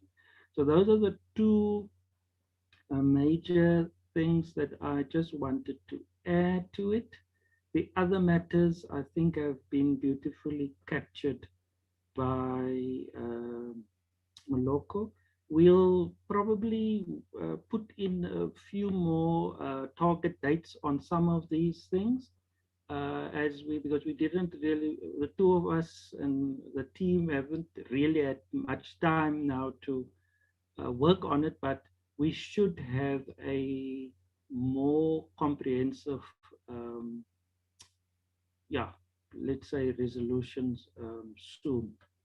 Thanks, Profi. Thank you for that input as well, Bessen. So, Moloko, you have, in the allocated time, there's another half an hour allocated before I move on to Erna. Are you saying you're quite comfortable with the feedback you have, or you would ask others to engage with you and your points that you've raised right now? We would like to engage Chetty. I think Bessen started already with this specific one to say one of the key things that we need to work on is to have a document talking about the transformation charter, a strategy, and see how we're going to implement it. When we come in the next conference, surely we need to talk about this. And then he spoke about the national database. This is not a project. I think it's more of, getting information together. But we want to open it up for colleagues to come up with, say, 4 or 5, key things. Look, the things we have been going through on the slides, some of them will work into projects, like Besson said, some of them will fall under the transformation charter, but there could be other 1 or 2 key areas that colleagues will say, let's work on this. Thank you very much, Moloko. Okay, colleagues, can I just also make a comment from what we've observed? Can anybody summarize what our national strategy is in the STEMI field over the next 5 years, identifying a scarcity in specific areas, and how are we starting to build that from the school sector? Because a lot of us tend to do work in the school sector. Now, I've had interaction with a few other countries and their national strategy. And they start by identifying not just the careers, but they looked at their manufacturing capabilities as well as their food security. And government takes decisions from time to time on when to increase production on specific types of food, because they were able to measure at the current rate, they don't have enough maize or fruit and veg, whatever the case is, which they have some kind of barometer to help them. There's another country that is lacking, or they're losing about 12% of engineers per annum when they should be growing. A strategy that they used, they opened up a university in Austria to say there's free education only in engineering, because the country needs engineers. And there's a number of countries that's listed. So these are strategies in which some governments are using by understanding the environment that they find themselves in. They can project the scarcities that's going to hit them in the next 5 to 10 years. And they are able to address some of these things, because education is not a short-term thing. Now, my question to colleagues, which is something that I've been mulling around, and I would love to hear others contribute to what Moloko would challenge us to do. Do we have a clear understanding of where we are and where we will be in 5 to 10 years with the capacity that we have? Why this is also relevant from the school perspective. As a school teacher, and I've heard it a common thread, school teachers feel that any of these, as Moloko said, extracurricular activities, anything that's extracurricular, they don't really see their role in it. And it seems, from feedback from delegates, it seems to be maybe a common thing, whilst other teachers says, yes, they know how to integrate it. Now, do those teachers really understand the role they are playing in their small part in contributing to the bigger picture? So my question is, do we really have a vision of a big picture? And if we do, is it communicated clearly to all the teachers, lecturers, and so on, so each one understands what part they play, to then formulate a sound strategy that can be implemented with timelines for our country? So I'd just like to leave that there and open up for comments and questions from the rest of the delegates. You can just put up your hand, and then we will start polling you and giving you the opportunity to comment or to even, ask questions. So feel free. Let me see. We have no comments as yet. Yes, we have one. Diket Singh, please go ahead. Thank you, sir. A very important question that you raised, and based on my experience, we've adopted a school, and when we got there, we wanted to work with the teachers in order to introduce coding and robotics. But what we ended up doing was that we ended up working with the assistant teachers. I think our Department of Education has deployed a lot of youth in the schools to help with the COVID situation. And I believe that those are the very same assistant teachers that can actually be fruitful in making sure that these extramural activities are carried through to the schools. But we also need to collaborate with different partners within all those sectors that are offering those disciplines as extramural activities, in order for us to be aligned with the SACE accreditation, with the Department of Education's requirements, as well as a collective of communities and NPOs that are out there that understand the ICT sector. We need to come together and make sure that if it's an implementation of a virtual learning platform that can be accessed by all, then it will be easier to share the knowledge and the transformation. Where else at the moment it's happening that each and every NPO has to carry their own mandate in sharing all this information on social platforms and everything. So we do require the platform to be able to share the information. Thank you. Thank you for that. I guess in a way we can direct that comment to a STEMI, because it is a gathering of these, and a STEMI can probably pursue how best to share this on the various platforms, and also see comments coming through with the DB. So it did come up earlier as well, the role that a STEMI can play in getting this collaboration or to getting this message out to DBE. So I think that should be able to handle at the STEMI level, because you are the body that is bringing together, the umbrella body, bringing together all of these Olympiads and competitions. Yes, there was one other hand. Okay, I seem to have lost it. Yes, it's back. Tapelo Pizzo, please go ahead. Hello. Thank you very much. I would agree with what Mary Getting has just said, but unfortunately that project by the Department of Education has ended, and the reality at schools is the teachers are overwhelmed. It's even worse lately, except the pressure in the past of curriculum coverage, finishing curriculum, etc., etc. So the idea of partnerships will be very, very, very crucial, and integration. Maybe a budget of some sort of getting unemployed youth or graduates to come and be involved in that project in 16 schools in these kinds of setup. Honestly, the teachers are overwhelmed, teachers are rotating, teachers are teaching now and then, except emotionally themselves on the COVID issues. At this point in time, it's going to be very, very difficult.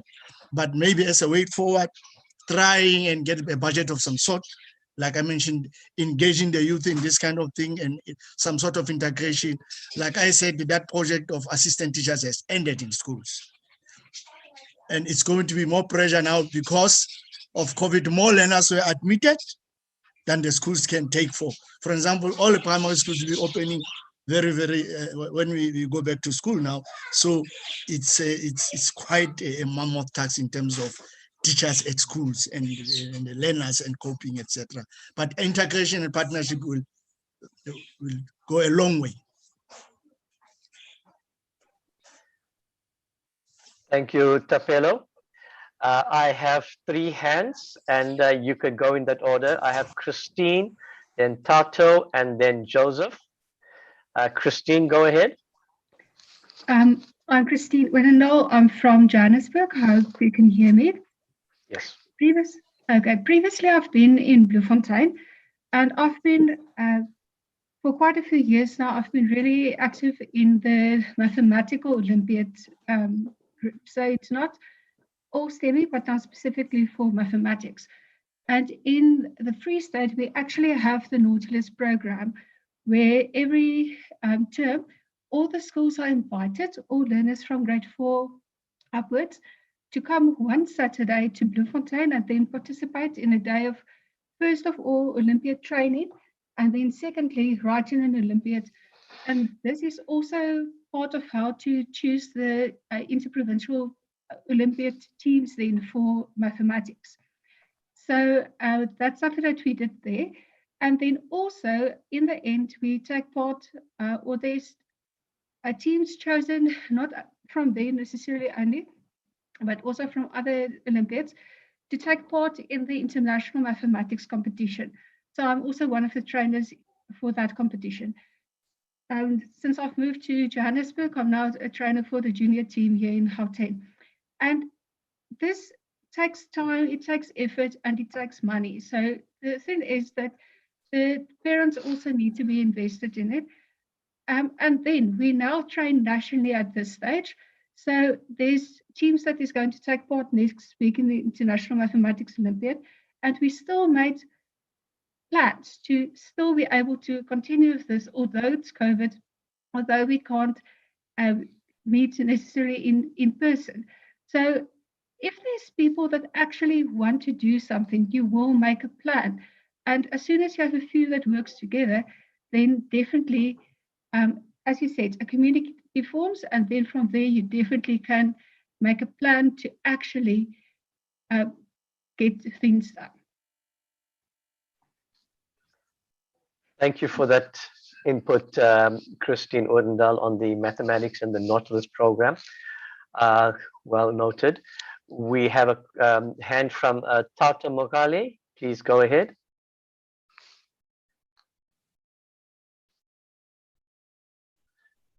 Hello, I hope you can hear me. Yes, we can. Please go ahead. Oh, okay. Yes, it's Tato Mongala from Belcom in the Free State. I'm currently a senior education specialist. I work as a resource coordinator. As a former recent educator, I could say that colleagues are also inspired by some type of incentive or rewards. I concur with my previous colleagues that parental involvement, and also that colleagues are also overwhelmed with this COVID-19 situation at schools with the curriculum and stuff. But then the incentive, whether it's intrinsic or extrinsic, is that it does really do help, and it inspires and motivates educators to work. Because I had a science club, but I was a humanities educator, but I had a science club and I got assistance. Like the collaboration and networking also does help, because we had a PLC, our colleagues who knew more about natural sciences, technology, and mathematics from other schools who were willing to work in their schools. They could assist me if I did not get any assistance from my colleagues or my direct supervisors. So the thing is that, yes, we do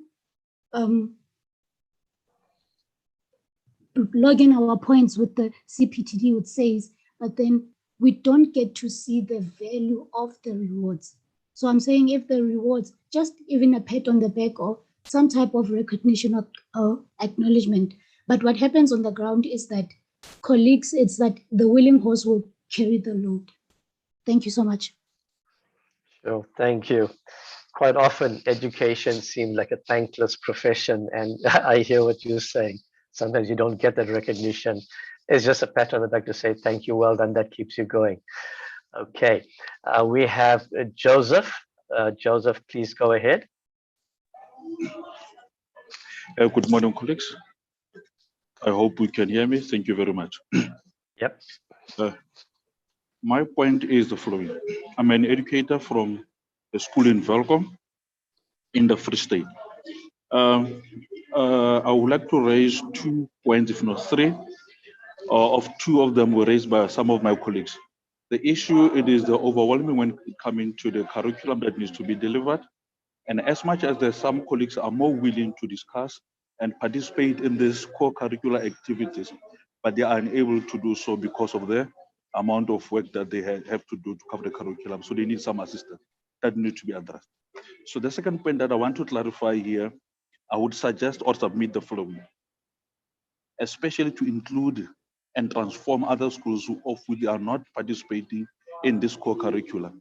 I would suggest that there must be committees formed from the district, circuit, and the provincial level. And then each a circuit or the district must have the representative within the committee. That will ensure that these co-curricular activities are done, because the aim of the co-curricular activity is to improve, expose learners beyond the limits of the curriculum. I thank you. Thank you, Joseph. Again, you raising the point of teachers getting overwhelmed. And again, if they understand the integration of these things into what they are doing, hopefully that may ease the load and address that challenge that you've raised. But thank you very much.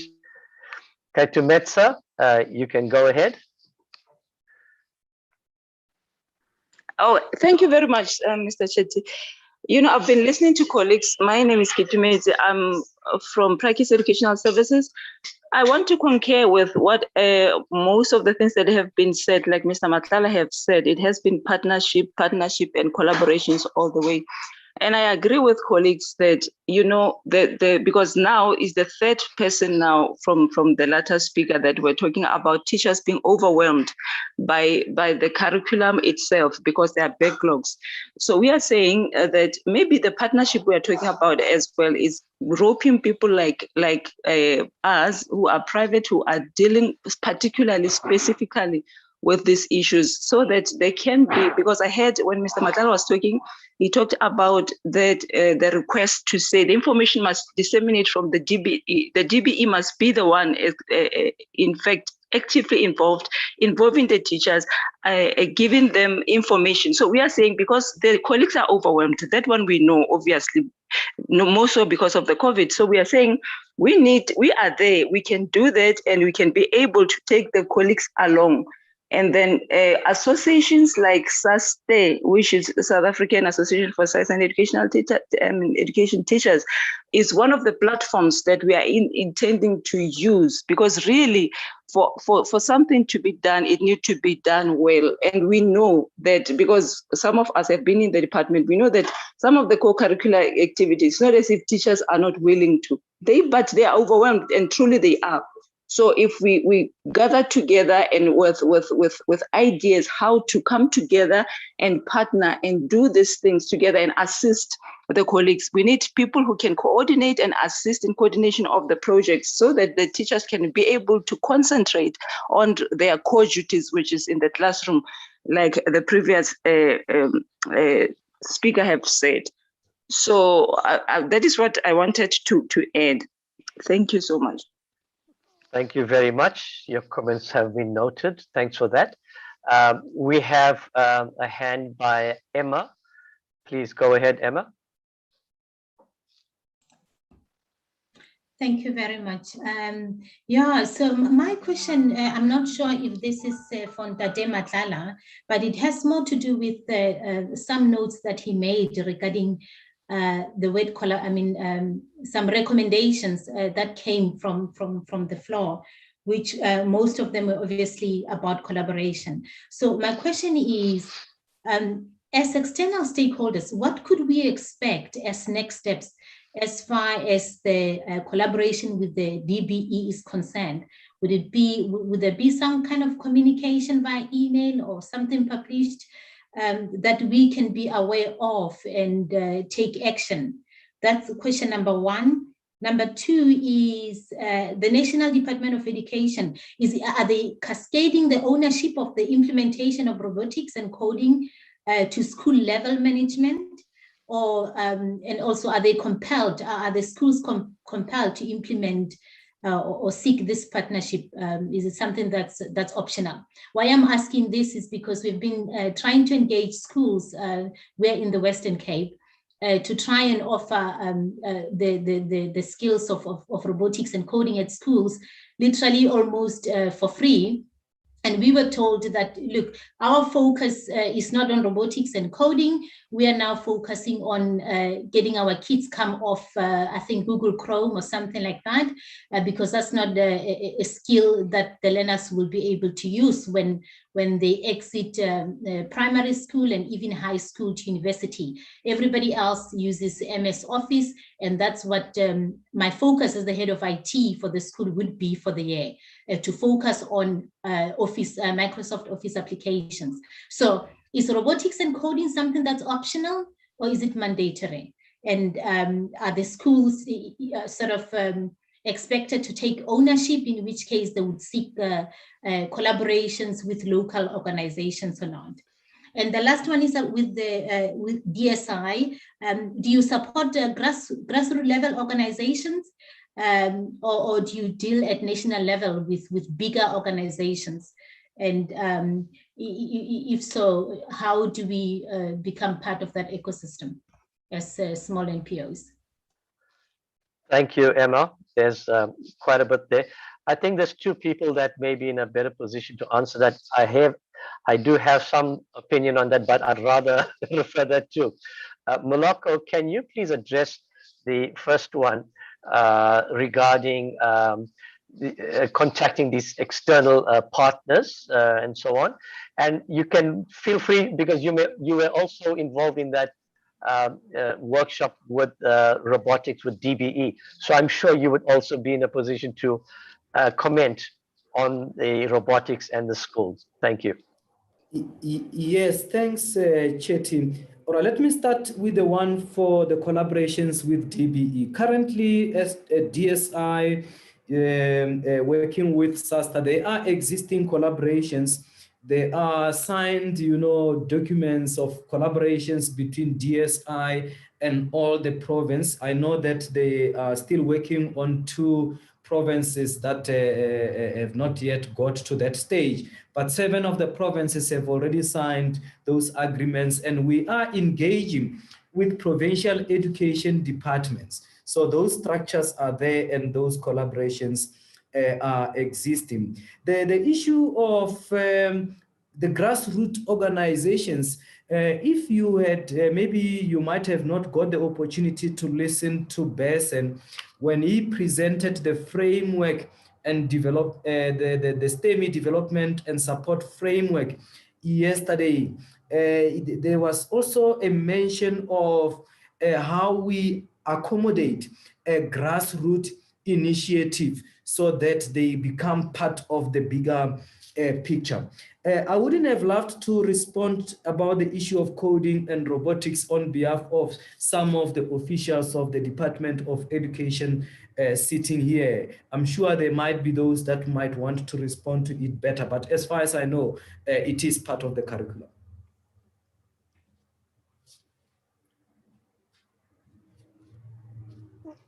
Thank you, Moloko, for that. Berson, do you want to add to that on the DSI funding, please? I just wanted to give the context of the robotics and coding, if I may. The Department of Basic Education is leading a very comprehensive program to introduce robotics and coding in the schooling curriculum. Now, what we talk here with the Olympiads and the competitions, it's the extracurricular part of it. And the DSI champions the afternoon, the after schools program. So, and the competitions that go with it. So we use the competitions, the training, the coaching, all of that, of the extracurricular aspect of it. And if it is to the benefit of what happens in the classroom, it's not, yes, we've seen that there are benefits across, and we've seen in the conference that people talk about that. But we as the DSI, we champion the let's say, the science clubs and competitions and Olympiads as an extramural, and it will just build learners' capacity and interest, etc., etc. But the program for in the curriculum, that is driven by DBE, and there's a program and process going on. We are aware of it and we support it, but we operate with the extracurricular activities, just to give that context correctly. Thanks. Thank you, Berson. I think we've covered all 3 questions, adequately responded to them. And again, the timelines is going to depend on DBE, and it's also largely based on capacity in the implementation plan. So we would love to have it everywhere, but it's about it. Budget is actually a key factor to that. Colleagues, there are the last three questions that I will take. Lefojane, you have your hand up. Please go ahead.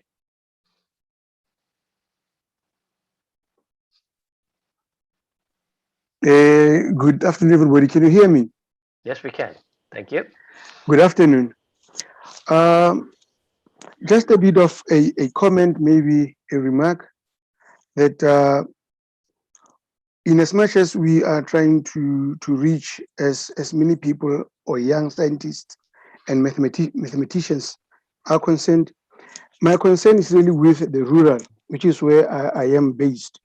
I'm the SES in mathematics in the Harib district in the Free State. The main challenge there, other than connectivity, would be the availability of electricity. And I was just hoping that through this platform, we can reach out to people who can provide bigger power supplies, or the UPSs, solar driven, of course, that can assist even the poor of the poorest in the rural areas, that can aid with connectivity and charging of their gadgets.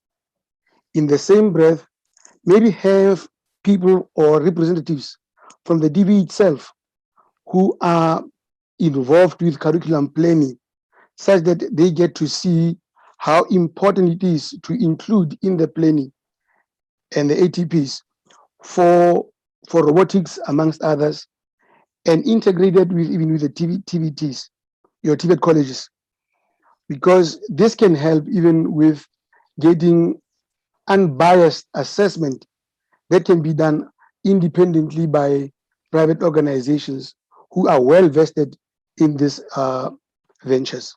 Thank you. Thank you, Levajane. There are some solutions you are putting forward, and I'm sure that will be considered in due course. Thank you for your feedback and question. We have a question, a hand up from Robin. Robin, please go ahead. Myself, can you hear me? Yes, we can. Right. My comments are for the teachers who are finding, classroom teaching and doing Olympiads a challenge. So I do not see classroom teaching and preparing or participating in Olympiads as being two different things. Teachers must use or integrate the Olympiad work to enrich or add to the classroom teaching. I've been a teacher, a lecturer, an advisor, and know that this is possible. Once teachers make a start, they can grow into it. Start small while doing each unit of work. Don't wait to the end of the year or only when the Olympiads are due. Olympiads are based on caps and do not delve into unknown territories. We focus on what children are supposed to learn in a classroom. Now, this one is a challenge for everyone. Our biggest challenge is to win over the teachers and to get them to enter the learners in one or more Olympiads.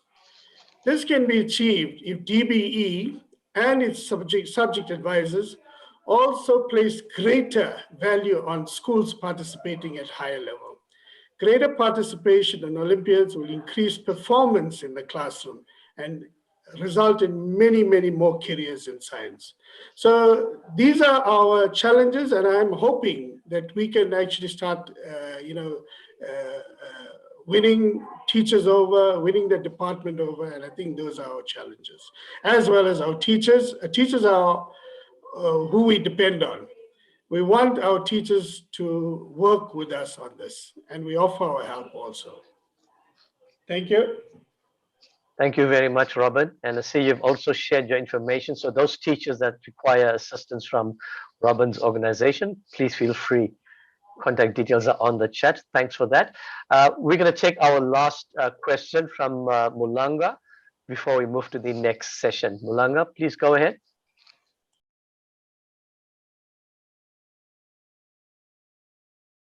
You'll need to unmute.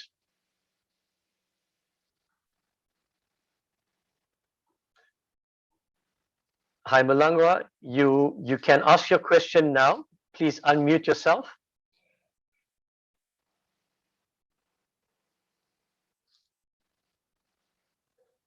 Okay, we could come back to you because we can't seem to be getting through, or you may not be able to get through to us, but you can always pose your question on the chat and we will get to through to that. Okay, colleagues, Moloko, we're going to end the session. Is there any closing comments you'd like to make on the recommendations and the conference resolutions before I move on to the next session? Yes, Chair. I think the transformation charter was well clear, but there's also one recommendation that is coming very strongly here, that teachers see this as extra burden.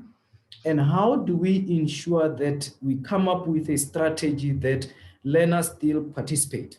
There's a need for strategy because we see the value, but whether teachers or some teachers see the value or they don't see the value, those that see the value, it could be that because of the overburden, they are not able to be part of this. From our side, we can see clearly that the Olympiad contribute to the performance of learners. And the last speaker just said, you know, it is in line with the curriculum. And I agree, because most of the Olympiads, 40 to 80% of the content there is about the curriculum. But you might find that the teachers don't know that, or they don't see that. And coupled to that is this database that Besson spoke about of coaching and mentoring. Someone mentioned the unemployed youth. I'm just mentioning this, that this could be some of the solutions, but it is a clear issue that it needs a strategy. Lastly, the issue of resources, especially because we are going more and more digital, is an issue, or it's something that needs a strategy, especially for those far remote rural places. Apart from that, we will still, like Besson said, we will still look at all these things and package them nicely in the form of recommendations and resolutions. But we want to thank our delegates for participating and assisting us in shaping this up. Thank you, Chair. Thank you very much, Moloko. So that wraps up the recommendations and conference resolutions. I now have the pleasure of handing over to Erna, who's going to share with us an announcement and the theme. Erna, over to you. Good afternoon. Thank you very much, Mr. Chetty. I am going to assume that you can hear me. Right. Now, it's good afternoon, everybody. It's now my privilege to announce the theme of our next conference happening in 2023. You have all had the privilege of listening to Mr. Matlala summarizing all the main points that came out of this conference over the past 3 days. And I'm sure that you will see the theme and sub-themes that I'm going to share with you is absolutely spot on. Now, before I start sharing the theme, I would just like to say to everybody in the audience here, we are definitely going to share all the presentations that has been taking place over the past few days. It will be uploaded on the SASTA website. And those of you who registered for the conference, we'll be sending you an email with a link to take you straight to that page so that you all have access to everything. You do not have to worry about that. So let's see, what is the theme for 2023? Here we go. Preparing learners from disadvantaged communities for future work through STEMI Olympiads and competitions. And as you've heard earlier today, disadvantaged communities also mean our learners with disabilities, including our blind and deaf learners. Let's have a look at the themes, sub-themes. The first one, transforming the landscape through partnerships and collaborations. I don't have to say anything more about this. It was discussed thoroughly. Skills for the future of work, again, discussed thoroughly in this conference, and also especially with Mr. Hoffman's presentation earlier this afternoon. Number 3, bridging the digital divide. There were so many presentations on this. We had so many people giving tips and tricks how to go about this digital divide. And the last one, volunteerism, a vehicle for sustainable growth. And this summarizes everything that has also been discussed in the very recent discussion that we had a few minutes ago. Now, ladies and gentlemen, this means that you've got almost 2 years now to go and think about these themes, do some research, and I'm sure that we are going to receive the most wonderful papers for our next conference. And to put your minds at ease, some people had some ideas and things in the chat box. Yes, we are definitely going to have webinars next year leading up to the conference in 2023, and we will most certainly invite you to attend that and also to give us some ideas going forward. Having mentioned the 4 themes, and yes, if there's another one that we'd like to add, we shall do so and make you aware. But for now, those are our sub-themes for 2023. And we would love to see you again in 2 years' time. Thank you, Chair. Thank you, Erna. So we have sufficient time to get things going, which is really looking exciting. I can see the transformation happening. I think Berson's document that Moloko mentioned regarding transforming the landscape, I think that's going to have to be fast-tracked because we need to understand exactly what our marching orders are.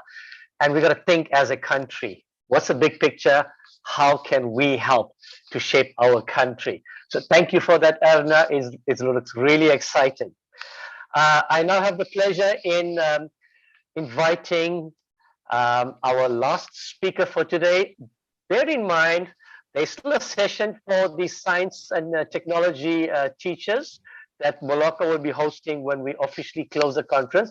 And also a reminder to please click on the link and do the evaluation of the conference at the end of today's sessions, or even when you have a moment.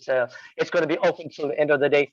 So please remember to do that. We really value your input, and we look forward to that. That's how we can make this conference bigger and better for the future.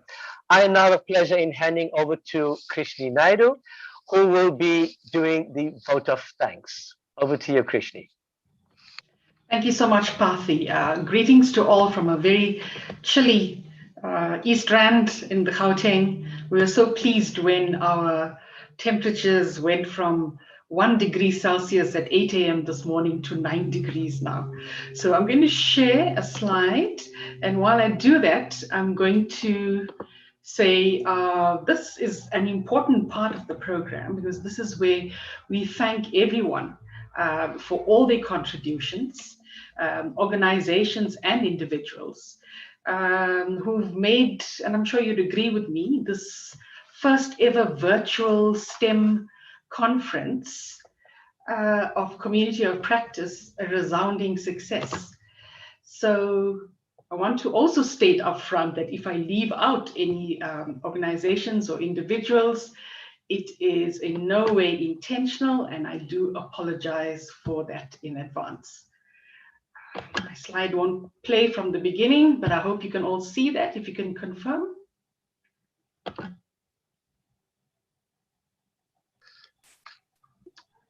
Yes, we can see your slideshow now. Okay, you can see the actual slideshow, or? It's gone back to your PowerPoint. Gone back. Okay, I'm going to try it one more time. There we go. All right. Thank you. Thanks. Okay, so I want to start off with thanking Mr. Manamela, the Honorable Deputy Minister of Higher Education and Science and Innovation. The Deputy Minister outlined the key issues regarding STEM in the country, and he elaborated on issues of transformation and inclusivity, which was the theme throughout this conference.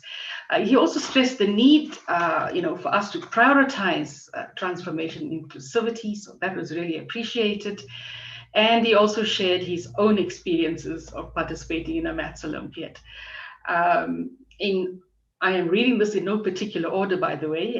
Dr. Beverly Damons, the NRF Group Executive. She shared with us a message about education in the context of the pandemic and economic crisis that we are facing. And one of the things that she said that really stood out was that despite all of this, there's have still been amazing developments in science and technology.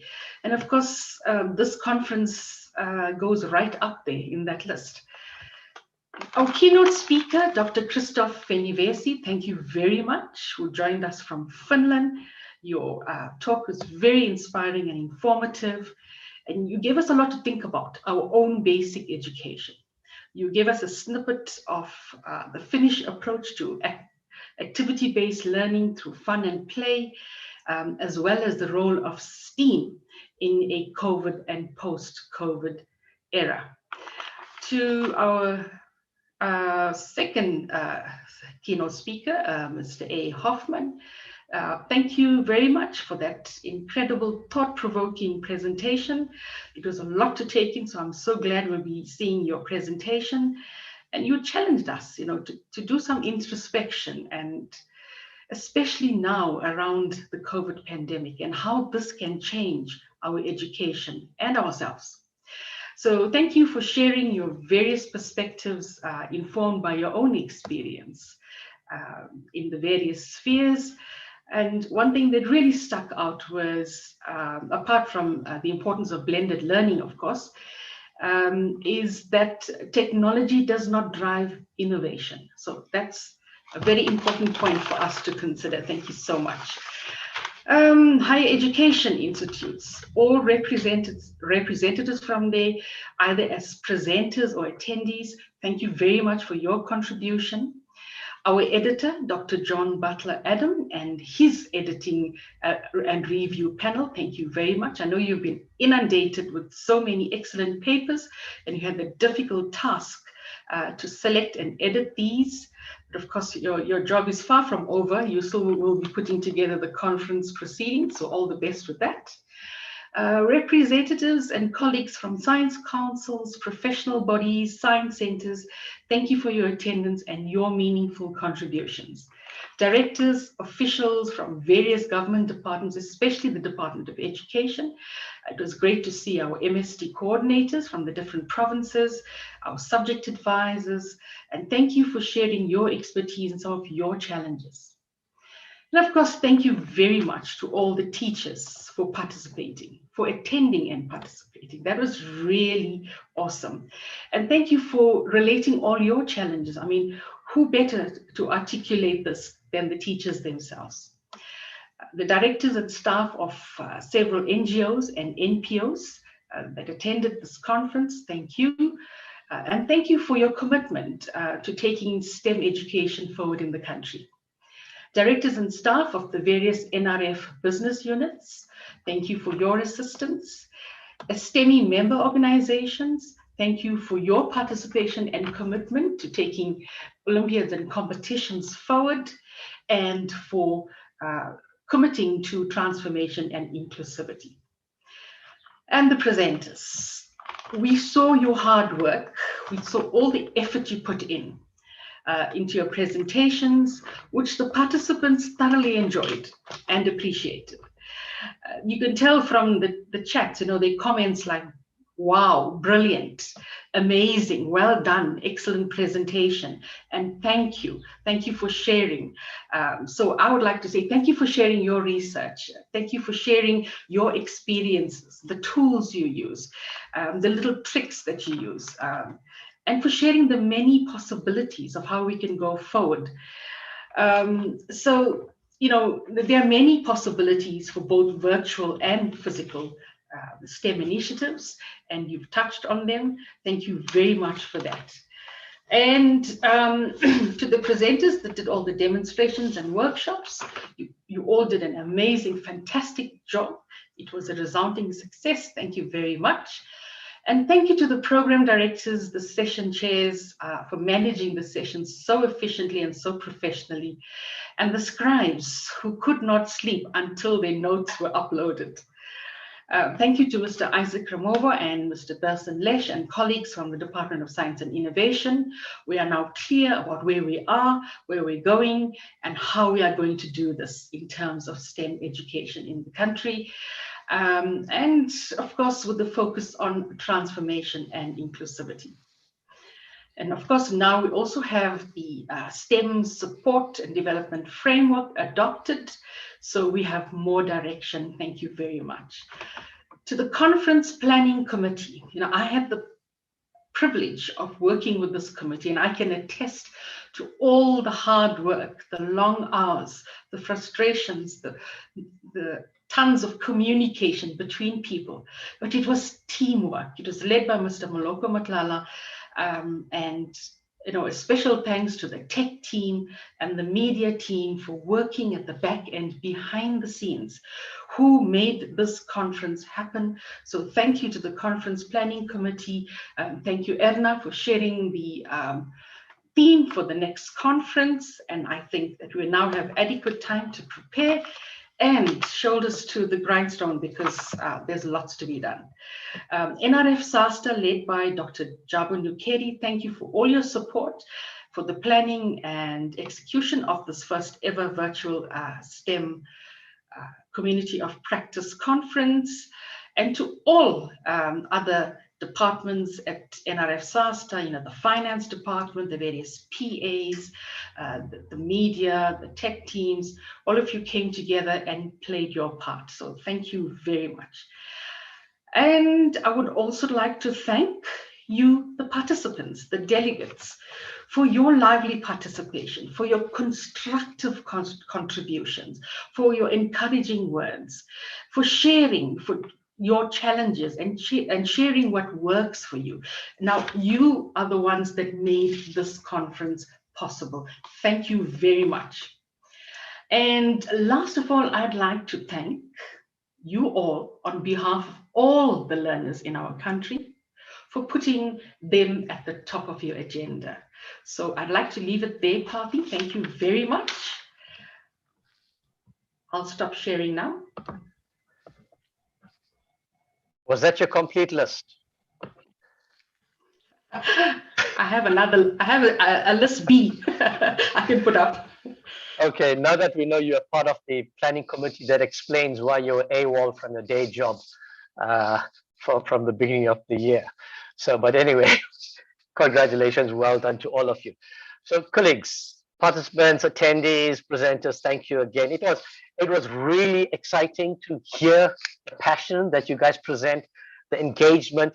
I have a lot of faith in a team like this, a broad team. I know the future of STEM education is in good hands, and I know there's going to be a lot of collaboration.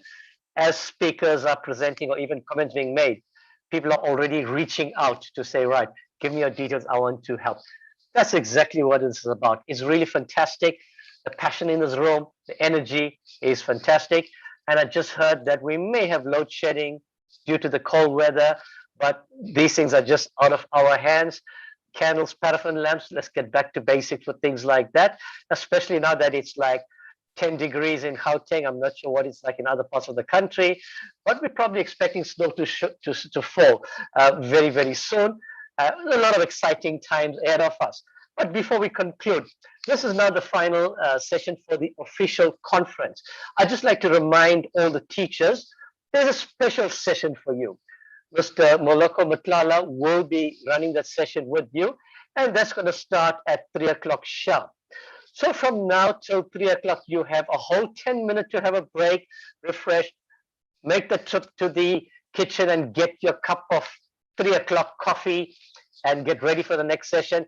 To the rest of the delegates and the team, I now would like to officially conclude this is the end of our wonderful 3 days of conference, and probably 2 years in the planning and a good few months in getting the final details done. Thank you to everybody. The conference is now officially over. Thanks to everybody. And Mr. Matlala, you still have a session that you'll be engaged in. Best of luck to your engagement with our wonderful STEMI teachers. Have a wonderful afternoon.